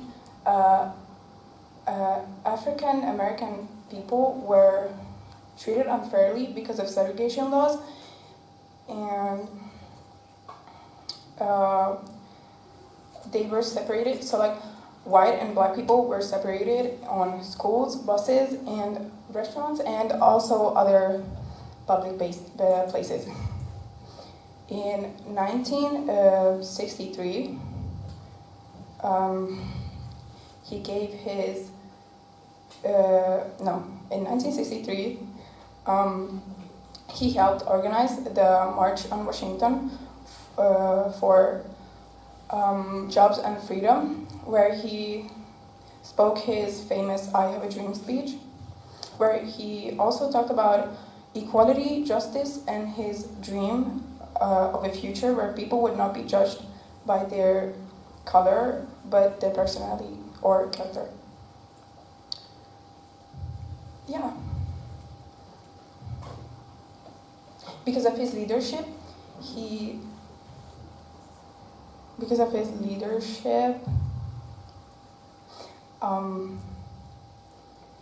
he helped organize the Civil Rights Act of 1964 and the Voting Rights Act of 1965. In 1963, he received the Nobel Peace Prize for his acts of justice and equality. Yeah, his importance. So we celebrate Martin Luther King Jr.'s day. Actually, we celebrated it yesterday, I'm pretty sure. And yeah, we celebrate it because it's a symbol of peace. And yeah, that's kind of just it. Thank you for your attention.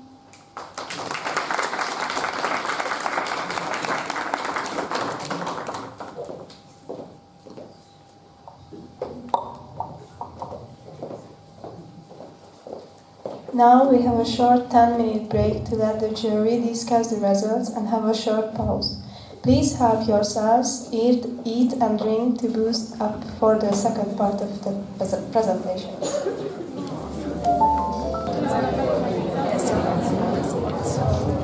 1, 2, 3, 1, 2, 3. May I have your attention, please, once again?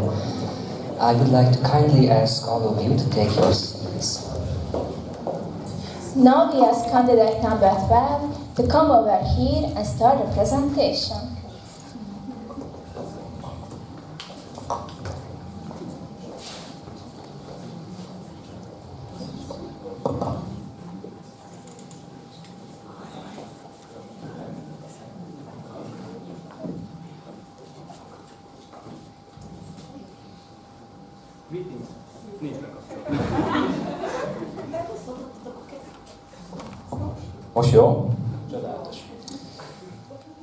Greetings to everyone. Today I'm talking about the Nobel Prize, its winners, and how they influence us, the younger generation.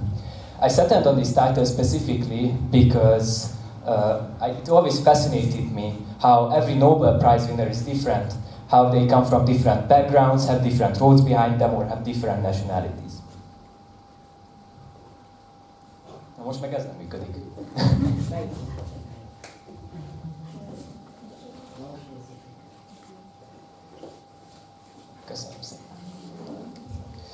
So, let's get some ground information clear first. The Nobel Prize is one of the most prestigious and known awards someone can get. The fields covered are physics, physiology, chemistry, economics, literature, and peace. Its name comes after the inventor of the dynamite, Alfred Nobel, who on his deathbed wished for his fortune to be donated to make an award which should be given to people who contribute most preciously to mankind. The 5 scientists you can see on the screen right now are all extraordinary minds who achieved results capable of winning a Nobel Prize before the age of 35. The 2 ladies you can see got their awards in the category of peace, and the 3 gentlemen got their prizes in the category of physics. But how do they actually influence us, the younger generation? Well, for instance, they set a great example on how we should deal our generation's problems, because every generation has its fair share of problems to deal with. Also, they are great role models who show us if we pursue our goals with enough determination and passion, everything is achievable. I would like to mention some winners who influenced me personally.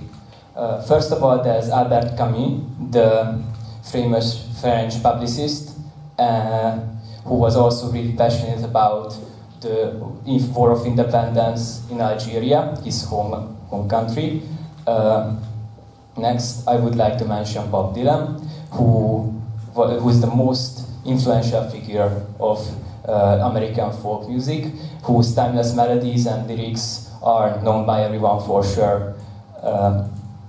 He also took a huge part in the protests in 60s and 70s America. And the list would be incomplete without the Hungarian mastermind László Krasznahorkai, whose genius lies in dealing with such grim matters like apocalypse and still treating it with so much humor and sarcasm. I bet you noticed the connection between these three individuals is that they all got their awards in the field of literature. I chose them specifically because I'm a bit of a bookworm myself, and I love reading different perspectives, and I love how a great idea is revealing in front of me in a novel. This also has a positive effect, because if you read different styles, you can adapt to different viewpoints easier, and also different personalities in your everyday life. I would like to thank you for your attention.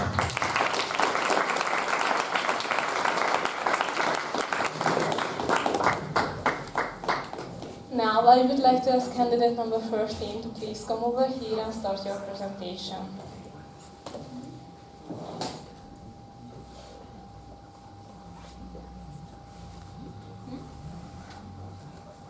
Candidate number 13, please. We are not here. All right, then I would, sorry. I would like to ask candidate number 14 to please come over here.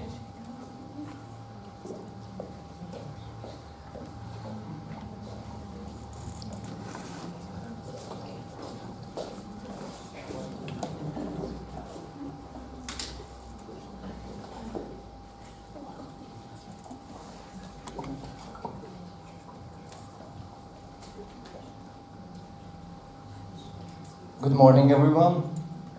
My topic today is what truly defines a Nobel Prize winner. When we talk about the Nobel Prize, we often imagine geniuses, people so brilliant and outstanding, they feel out of reach. But what if I say the next Nobel Prize winner might be sitting with us in this very room today? My first belief is that these Nobel Prize winners are not only defined by intelligence alone. They had the ability to question what others accepted, and to persist with their ideas beyond what most people find bearable. And when we talk about these Nobel Prize winners, we mostly only focus on their success. What people rarely notice is the struggle behind it. Their achievements were not a result of an easy and perfect journey.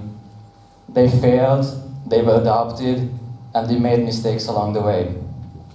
From this, we can conclude that these Nobel Prize winners didn't succeed because they avoided failure, but rather because they learned from their mistakes. And when I ask somebody to name a famous person who has won this award, most people immediately say Albert Einstein. Yet, even he made mistakes, and he was not considered an outstanding student during his school years.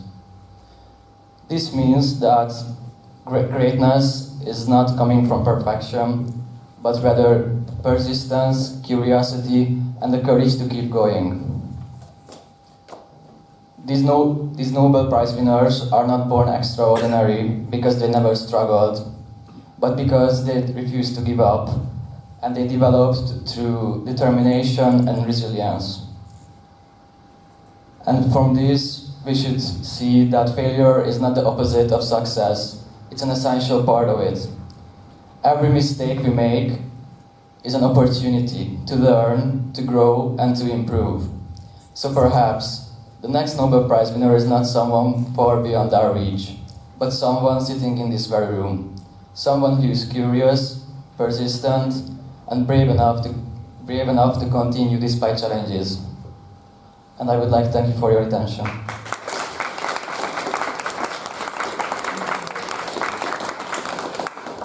Now we ask candidate 15 to come over here and start your presentation.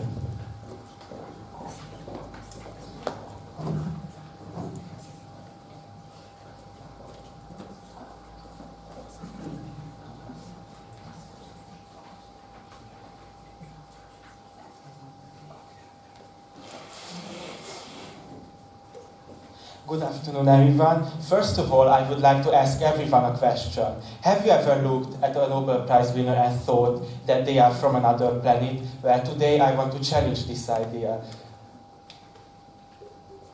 So what does it actually take to be a noble mind? It boils down to three main categories. The first one is obsessive curiosity. If you look at any Nobel winner, they were curious from their start, from their childhood. Resilience is also very important. If you look at many people who won a prize for any kind of invention or category, they were always resilient, they always faced struggles, and they were always doubted when they first started. And collaboration is also very important. Many of them, for example, Marie Curie, they developed their inventions or they got their prize together as a group, not alone. It's also very important to think about age. For example, Malala Yousafzai proved at 17 years old that age is just a number and you don't need 10 or 15 or more years of experience to win a Nobel Prize. And also Lawrence Bragg, who won the Nobel Prize by looking at crystalline structures from a new perspective, showed us that even as important topics as physics can be very easily won by younger generations. And also it's very important to think about our Hungarian Nobel Prize winners, most importantly Albert Szent-Györgyi, who discovered vitamin C, and Katalin Karikó, who developed the mRNA vaccine for the COVID-19. These people were very influential in Hungarian history, and it's very important that we believe in ourselves and our country. And it's very easy to join this conversation, to think like a Nobel Prize winner. You have to identify a problem. You need to find a topic that motivates you and that bothers you and no one else has touched yet. You need to think differently than anyone and challenge the standard answer, and you need to start today. Waiting will not help. And as many others have said, the next great idea might come from someone in this room. It boils down again to three main topics. The curiosity without borders. Many laureates succeeded with combining different fields of study, and many were resilient. If you take a look at Katalin Karikó, she got rejected for decades before her invention was accepted, and the Martian mindset is a way of looking at problems that nobody else saw. And I want to leave you with a thought. The science of today is the technology of tomorrow. This came from Edward Teller. Although he didn't win a Nobel Prize, it's a thought that holds up even today, and it's important to think about these topics. And thank you for your attention.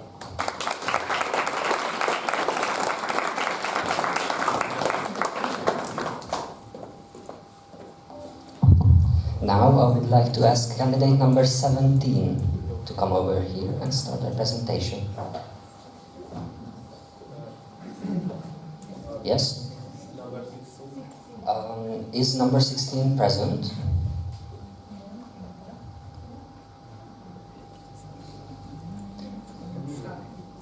Well, we received an information that number 16 is missing, so we skipped it. Sorry for not telling you.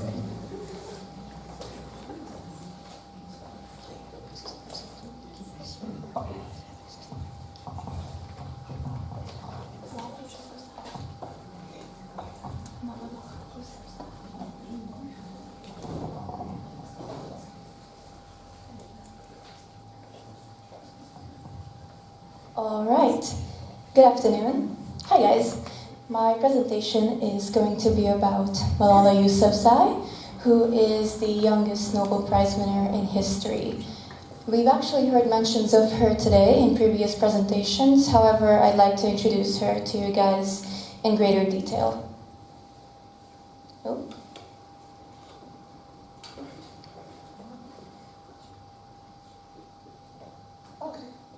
Okay, sorry about that.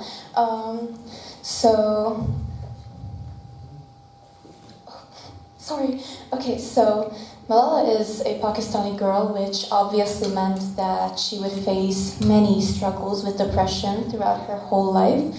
However, thankfully, her father was her greatest supporter and made sure to advocate for her and to ensure that she would have every opportunity that a boy would have. Oh my gosh.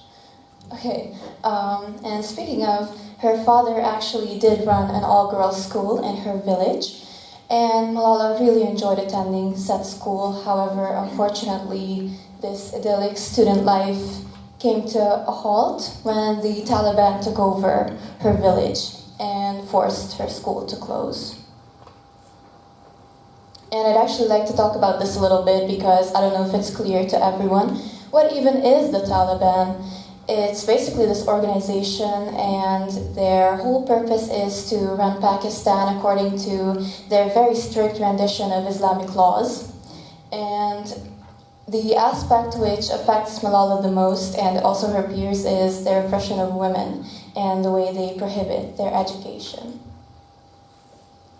2011 was quite a huge year for her, as she was nominated for the International Children's Peace Prize by Desmond Tutu, and she also ended up receiving Pakistan's National Peace Award. This glory was short-lived, however, because on one fateful day in October of 2012, a Taliban member did end up shooting her in the side of her head after boarding her school bus.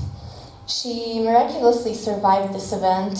However, obviously it took a huge toll on her, and after she recovered from this, she moved to England with her family.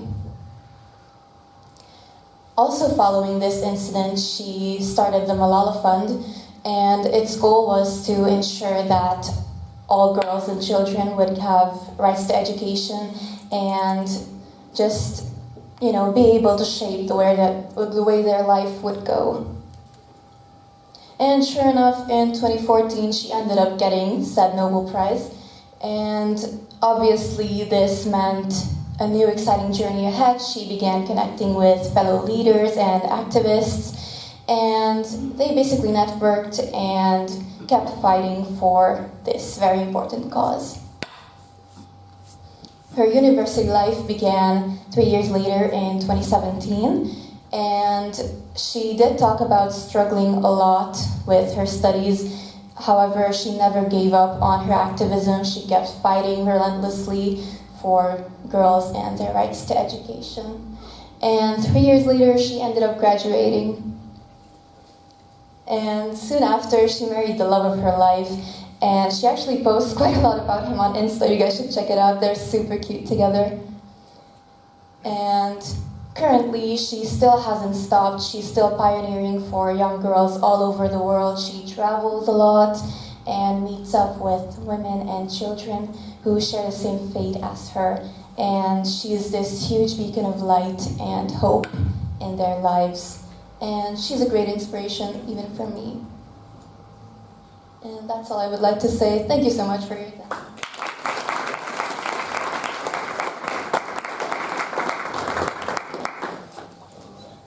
Now we would like to ask candidate number 18 to come over here and start their presentation.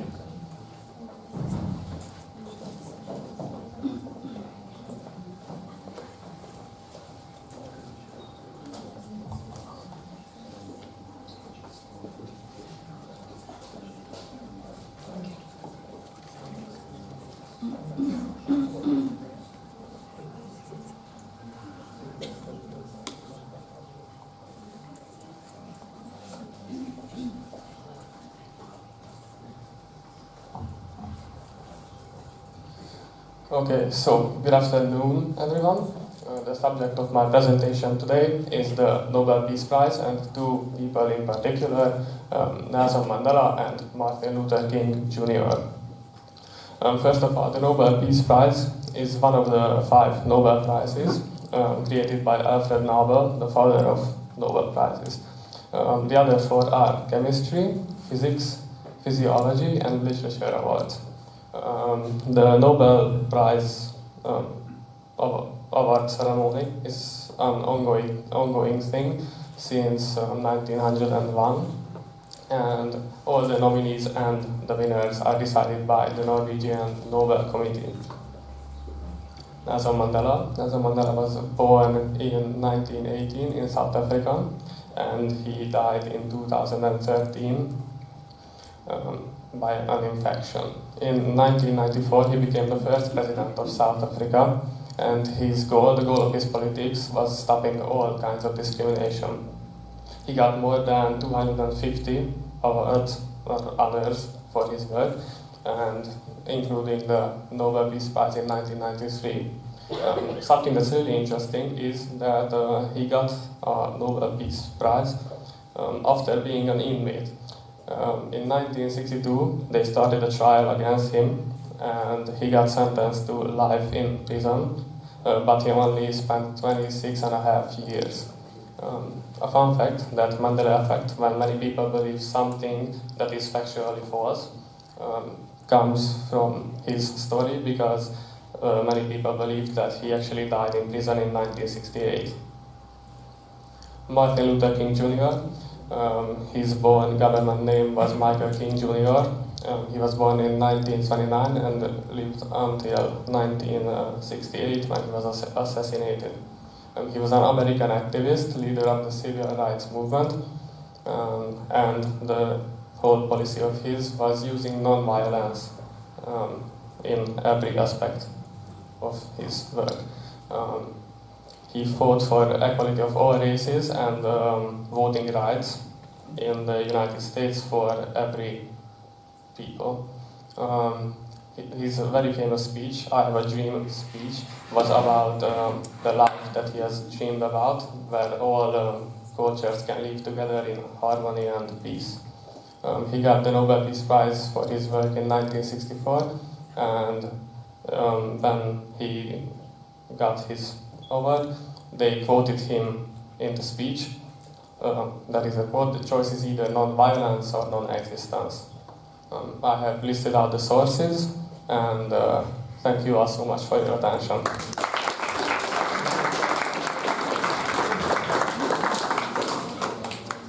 Now we ask candidate 19 to come over here and start your presentation.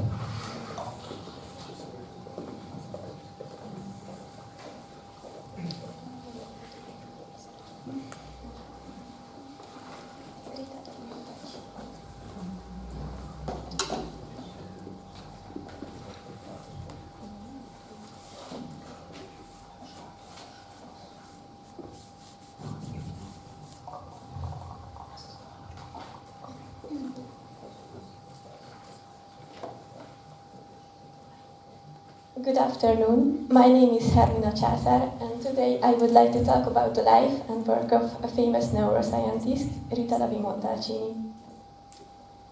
Her story is not only about science, but also about determination and courage. During the time of war, because of fascist laws in Italy, she was banned from working at university and also lost access to laboratories due to her Jewish heritage. Even at home, she faced resistance. Her father believed that higher education would interfere with a woman's role as a future mother and a wife. However, that didn't stop her from continuing her journey. During the German occupation, she built a small laboratory in her own bedroom, using simple tools such as sewing needles and small scissors. Together with Stanley Cohen, a famous neuroscientist, she discovered NGF, short for nerve growth factor, a protein that helps nerve cells grow and survive. This opened a whole new direction in scientific research and medical fields. Later in her career, she helped scientists better understand diseases such as Alzheimer's, Parkinson's, and also recovery after injuries. In 1986, she won a Nobel Prize in Medicine for this groundbreaking work. She also supported young researchers and promoted education and equal opportunities in scientific fields. She's also remarked as the longest living Nobel Prize laureate. Many important scientific researchers have changed the world, but what makes her story extraordinary is the way she achieved it. In isolation, under discrimination, during war, and in her own bedroom. She shares the same qualities as other noble minds: determination, curiosity, and courage. And perhaps this is what truly defines greatness, not the prize itself, but the mindset behind it. These are the sources I have used for my presentation, and thank you for your attention.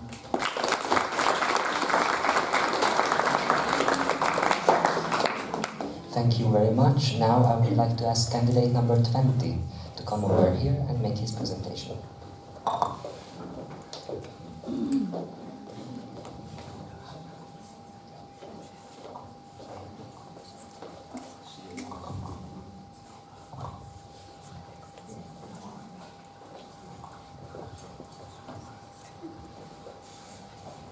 So, good afternoon everyone. Can you hear me? Right. Okay. So, I wrote a presentation about how noble minds think alike, and my name is Jean-Marc Botton, so let's get into it. Yeah, there's a content slide. This is the introduction and the previous slide as well. There are going to be necessary traits that I'm going to list on the next slide. There are Nobel laureates that I'm going to list, mostly famous Hungarian ones, and there is going to be an ending note as well. Yeah, so what does it take to become a Nobel laureate? A Nobel laureate is a fancy term for a Nobel Prize winning person. Yeah, so it takes dedication, courage, humility, and curiosity, and most importantly, never giving up. And it's not listed here, but I would say that it also needs never giving up. It also needs luck, as Katalin Karikó said in one of her interviews, that luck is an essential part of success in almost all fields in life. Yeah, I think these are pretty self-explanatory, so I'm not really going to get into these.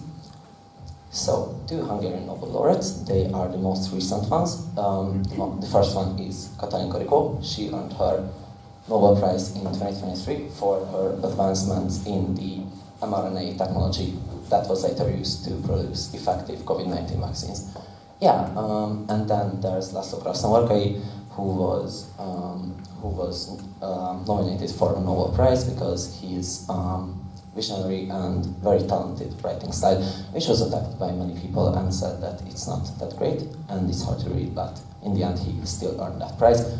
Also, Katalin Karikó came from nothing, basically, and yeah, she still made it, so it's proof that everyone can become a Nobel laureate and that all forms of success are achievable and are not very distant from us, and everyone has the chance to succeed. Yeah, it's pretty short, but thank you for watching, and I hope you enjoyed.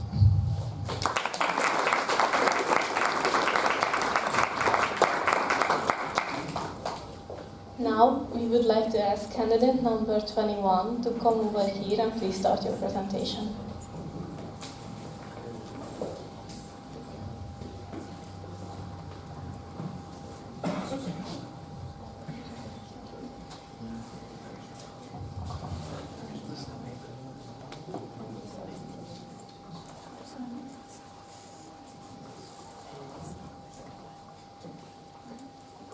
Good afternoon, everyone. My name is Robert Werning, and I'm going to talk about Discover the World of Nobel Prize winners and Hungary's contribution to global science and culture. What is the Nobel Prize? The Nobel Prize is one of the most prestigious international awards. It was established in 1901 according to the will of Nobel Alfred. The prize is awarded annually in fields such as physics, chemistry, medicine, literature, peace, and economic sciences. The Nobel Prize honors people whose work has had a great impact on humanity. Nobel Prizes in Hungary. Although Hungary is a relatively small country, it has produced several outstanding Nobel Prize winners. Hungarian scientists and writers have made significant contributions to science, medicine, chemistry, and literature. Famous Hungarian Nobel Prize winners. Some well-known Hungarian laureates include Albert Szent-Györgyi, Nobel Prize in Medicine, 1937, discovered vitamin C and researched biological oxidation. The second one is Imre Kertész, Nobel Prize in Literature, and he was awarded in 2002, known for his novel about life under the dictatorship and the Holocaust.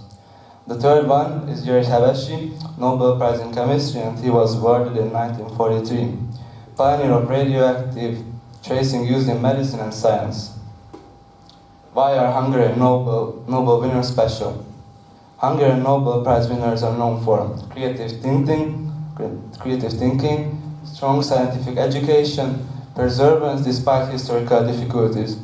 Their achievements show that talent and innovation can come from anywhere, regardless of the country size. What is the conclusion? Hungary has played an important role in the history of the Nobel Prize. Hungarian Nobel Prize winners have changed the world through science and literature. Their success continues to inspire future generations to explore, discover, and innovate. Thank you for your attention.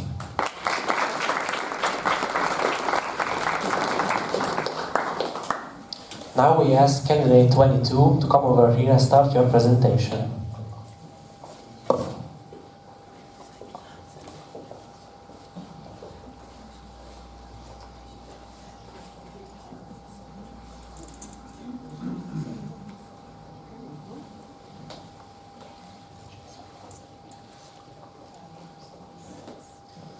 Hello everyone, I want to start my presentation with saying I'm really thankful for getting this opportunity to be here today. It's a really big achievement for me because I never really got the chance to participate in any kinds of competitions before, so it really means a lot to me. I chose my presentation about, as you probably could see, Susumu Kitagawa, Coordination Chemistry Nobel Prize winner. He holds a special place in my heart. I have some Japanese upbringing in my bloodline. It's not really known in our family. My father had a saying that goes, you can find a Carl everywhere. Carl is my surname. We can be found everywhere, which is good and also bad. I chose Nobel Prize winner Susumu Kitagawa for this presentation. He specializes in coordination chemistry, an art subject of this branch of chemistry. I always had an on and off type of relationship with chemistry back in elementary school, but since then, I had really developed an interest in the subject. A coordination complex is a chemical compound that has a central atom or ion, usually a metal, and other molecules or ions attached to it. The central part is called the coordination center, and the parts attached to it are called ligands. Many metal-containing compounds are of this type, especially those containing transition metals, such as titanium. One of the most successful anti-cancer drugs, also known as cisplatin, whose formula is also based on Kitagawa's research. Some known forms of treatable cancer are testicular cancer, lung cancer, and bladder cancer. Following the discoveries of Makoto Fujita and Omar M. Yagi, Kitagawa demonstrated in 1997 that coordination polymer structures possess gas absorption properties, a key finding for the development of functional porous materials. Cancer treatment's rising efficiency has been a crucial part in our society, especially with recent years' growing amount of people affected. Susumu Kitagawa co-founded with Richard O. Robson, Omar M. Yagi made yet another step for humanity, and they continue to restlessly work with many scientists in order to one day successfully find a cure for everyone. Here is some pictures of the Nobel Prize winner chemistry in 2025. Susumu Kitagawa, Richard Robson, and Omar M. Yagi for the development of metal organic frameworks. They as a team have rightfully earned the Nobel Prize with this discovery. Thank you so much for listening to my presentation.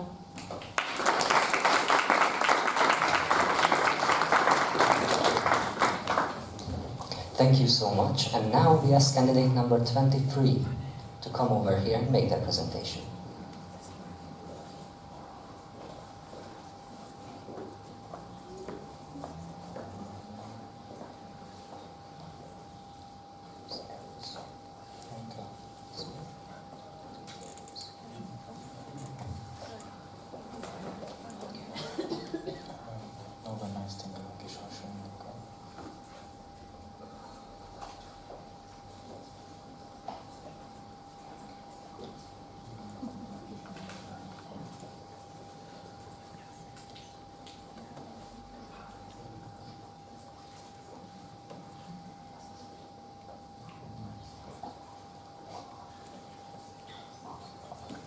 My presentation is about Nobel minds that are thinking alike.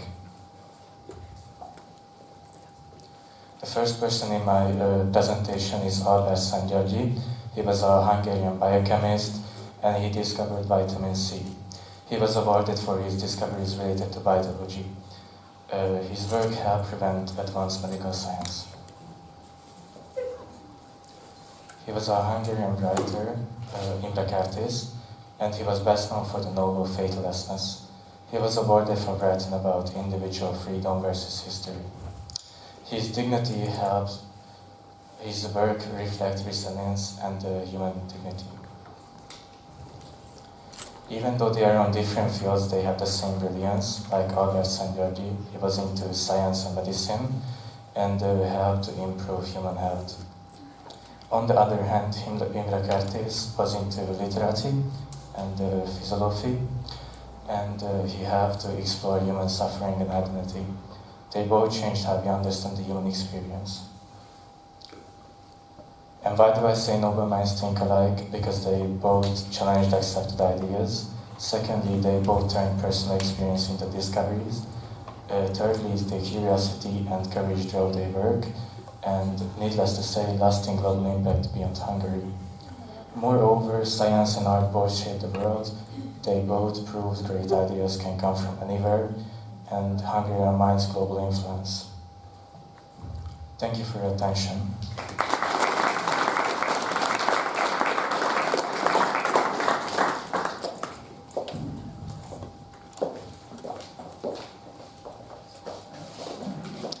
Now we have a 15-minute break to let the jury discuss the results and make their decision. Please help yourself to have some energy for the final and most important part of the contest. And we would like to ask all of our guests and participants for a game of Kahoot while we eagerly wait for the results.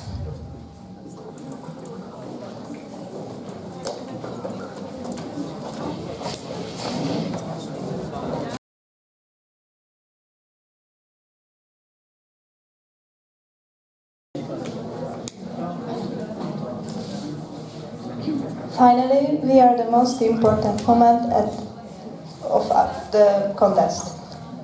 We ask the chair of the jury, Mr. Máté Csató, to make his speech.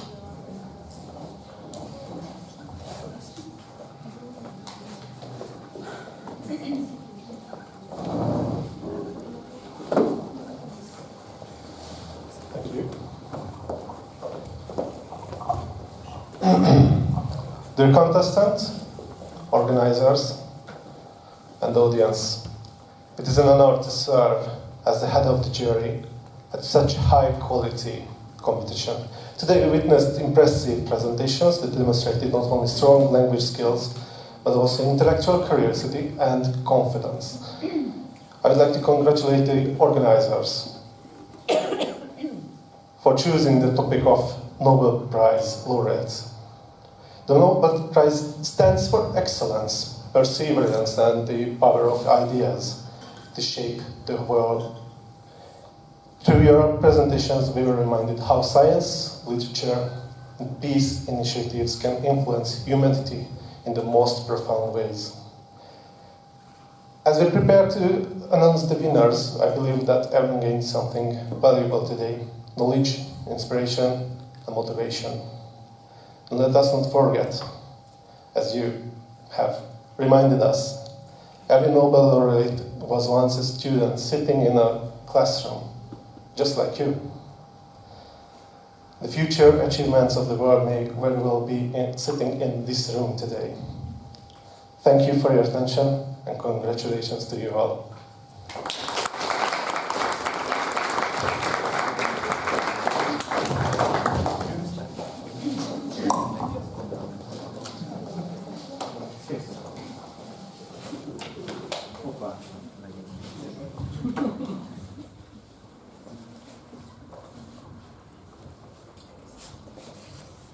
We are announcing the results. We would like our candidates and their teachers to come here.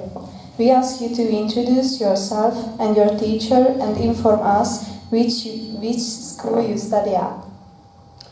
Now we ask candidate number 20, to whom the third place goes to come over here and introduce yourself and your teacher. Congratulations.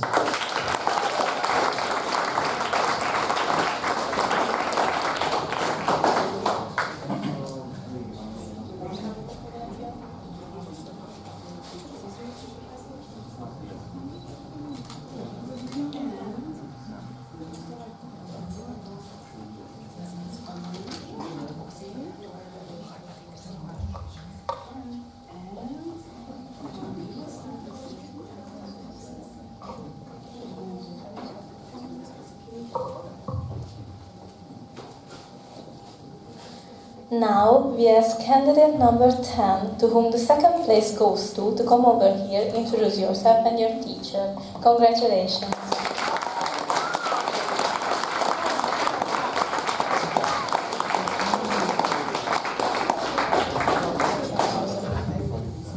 So my name is Zoltán Erdély Fodor, and my teachers are Miss Bíró and Miss Erdély.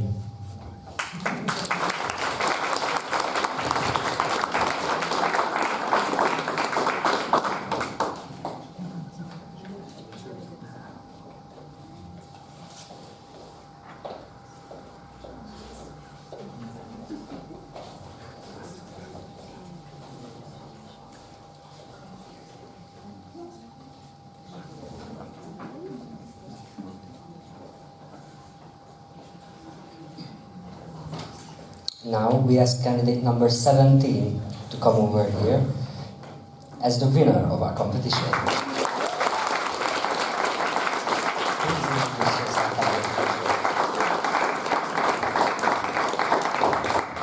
My name is Palma Gőza, and my teacher is Hedvig Kish.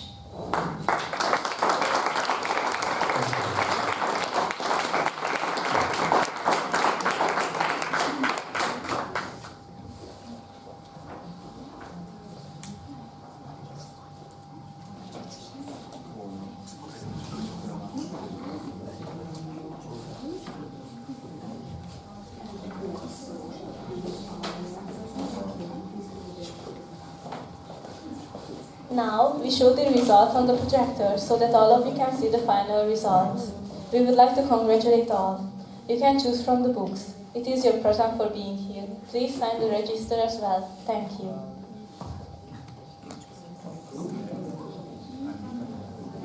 Lehet látni?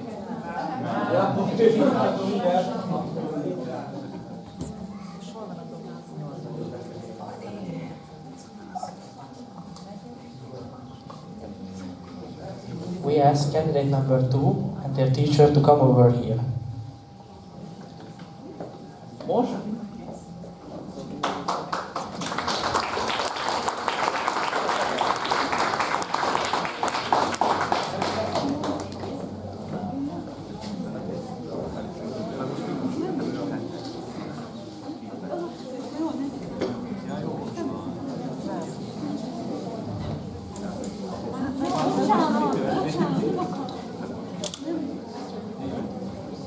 Candidate number 3 and their teacher to come over here.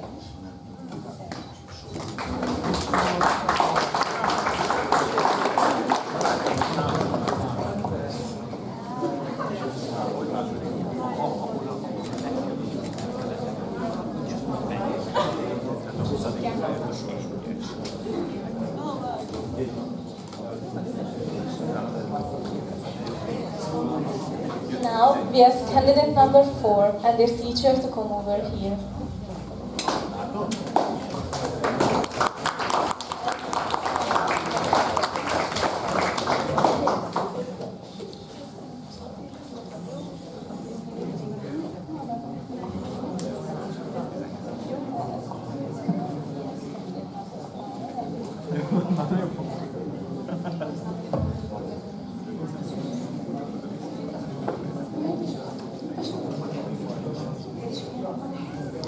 Now we ask candidate number 5 to come over here, please.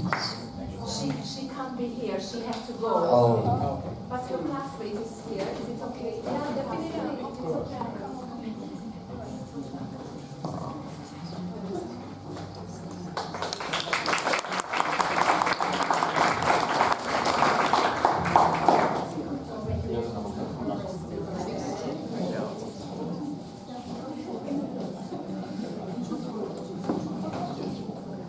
We ask candidates number 6 and their teachers to come over here.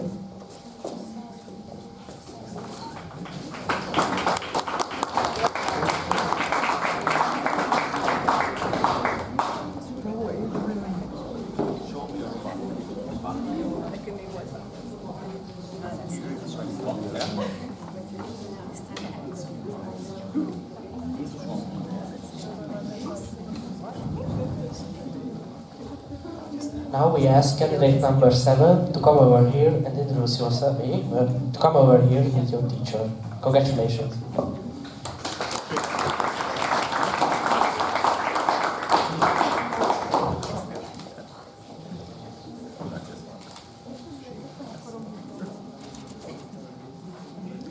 Candidate number 8 and their teacher to come over here.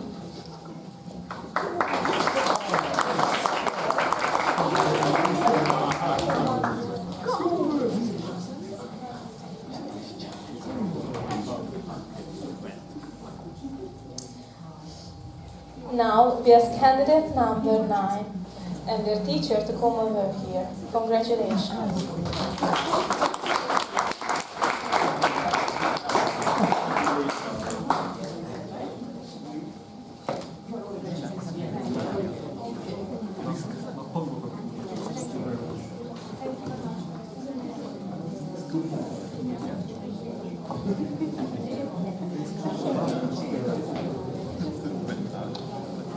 We ask candidate number 11 to come over here with your teacher. Congratulations.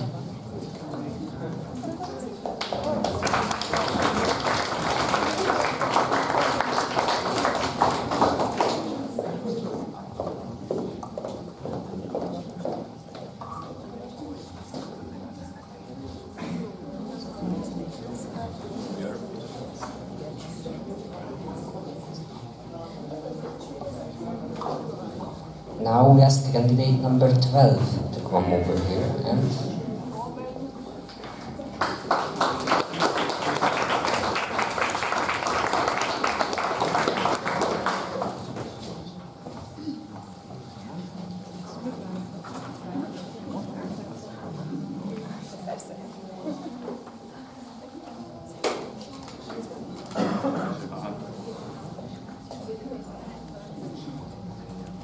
now we ask candidate number 14 to come over here.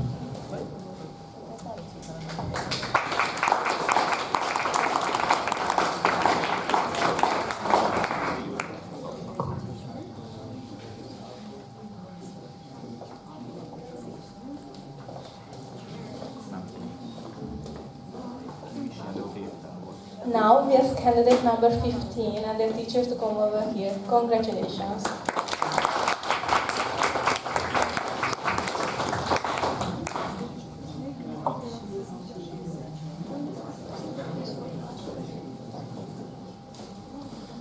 Now we ask candidate number 18 to come over here with your teacher. Congratulations. No? He's not present? Okay. Then we ask candidate number 19 to come over here with their teacher.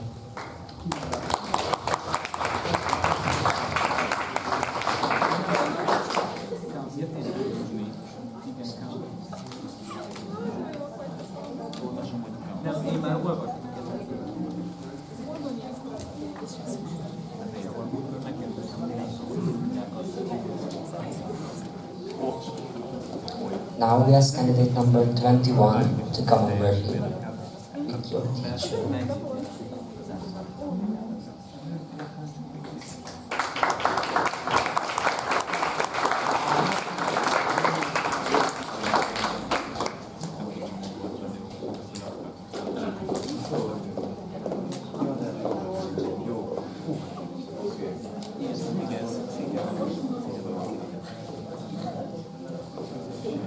Now we ask candidate number 22 and their teachers to come over here. Congratulations.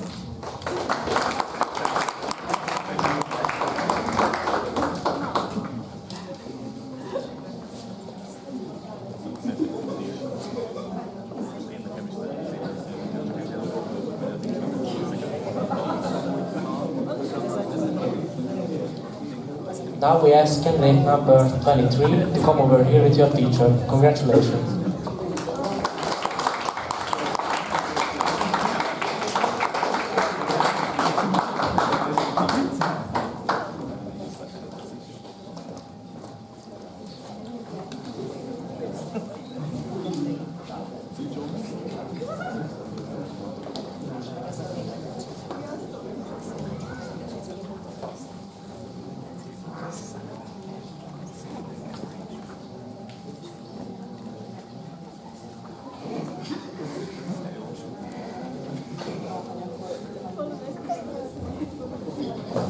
After everyone has signed the registry, we would like to ask all of the candidates and their teachers for a group picture with us, if you're comfortable with that.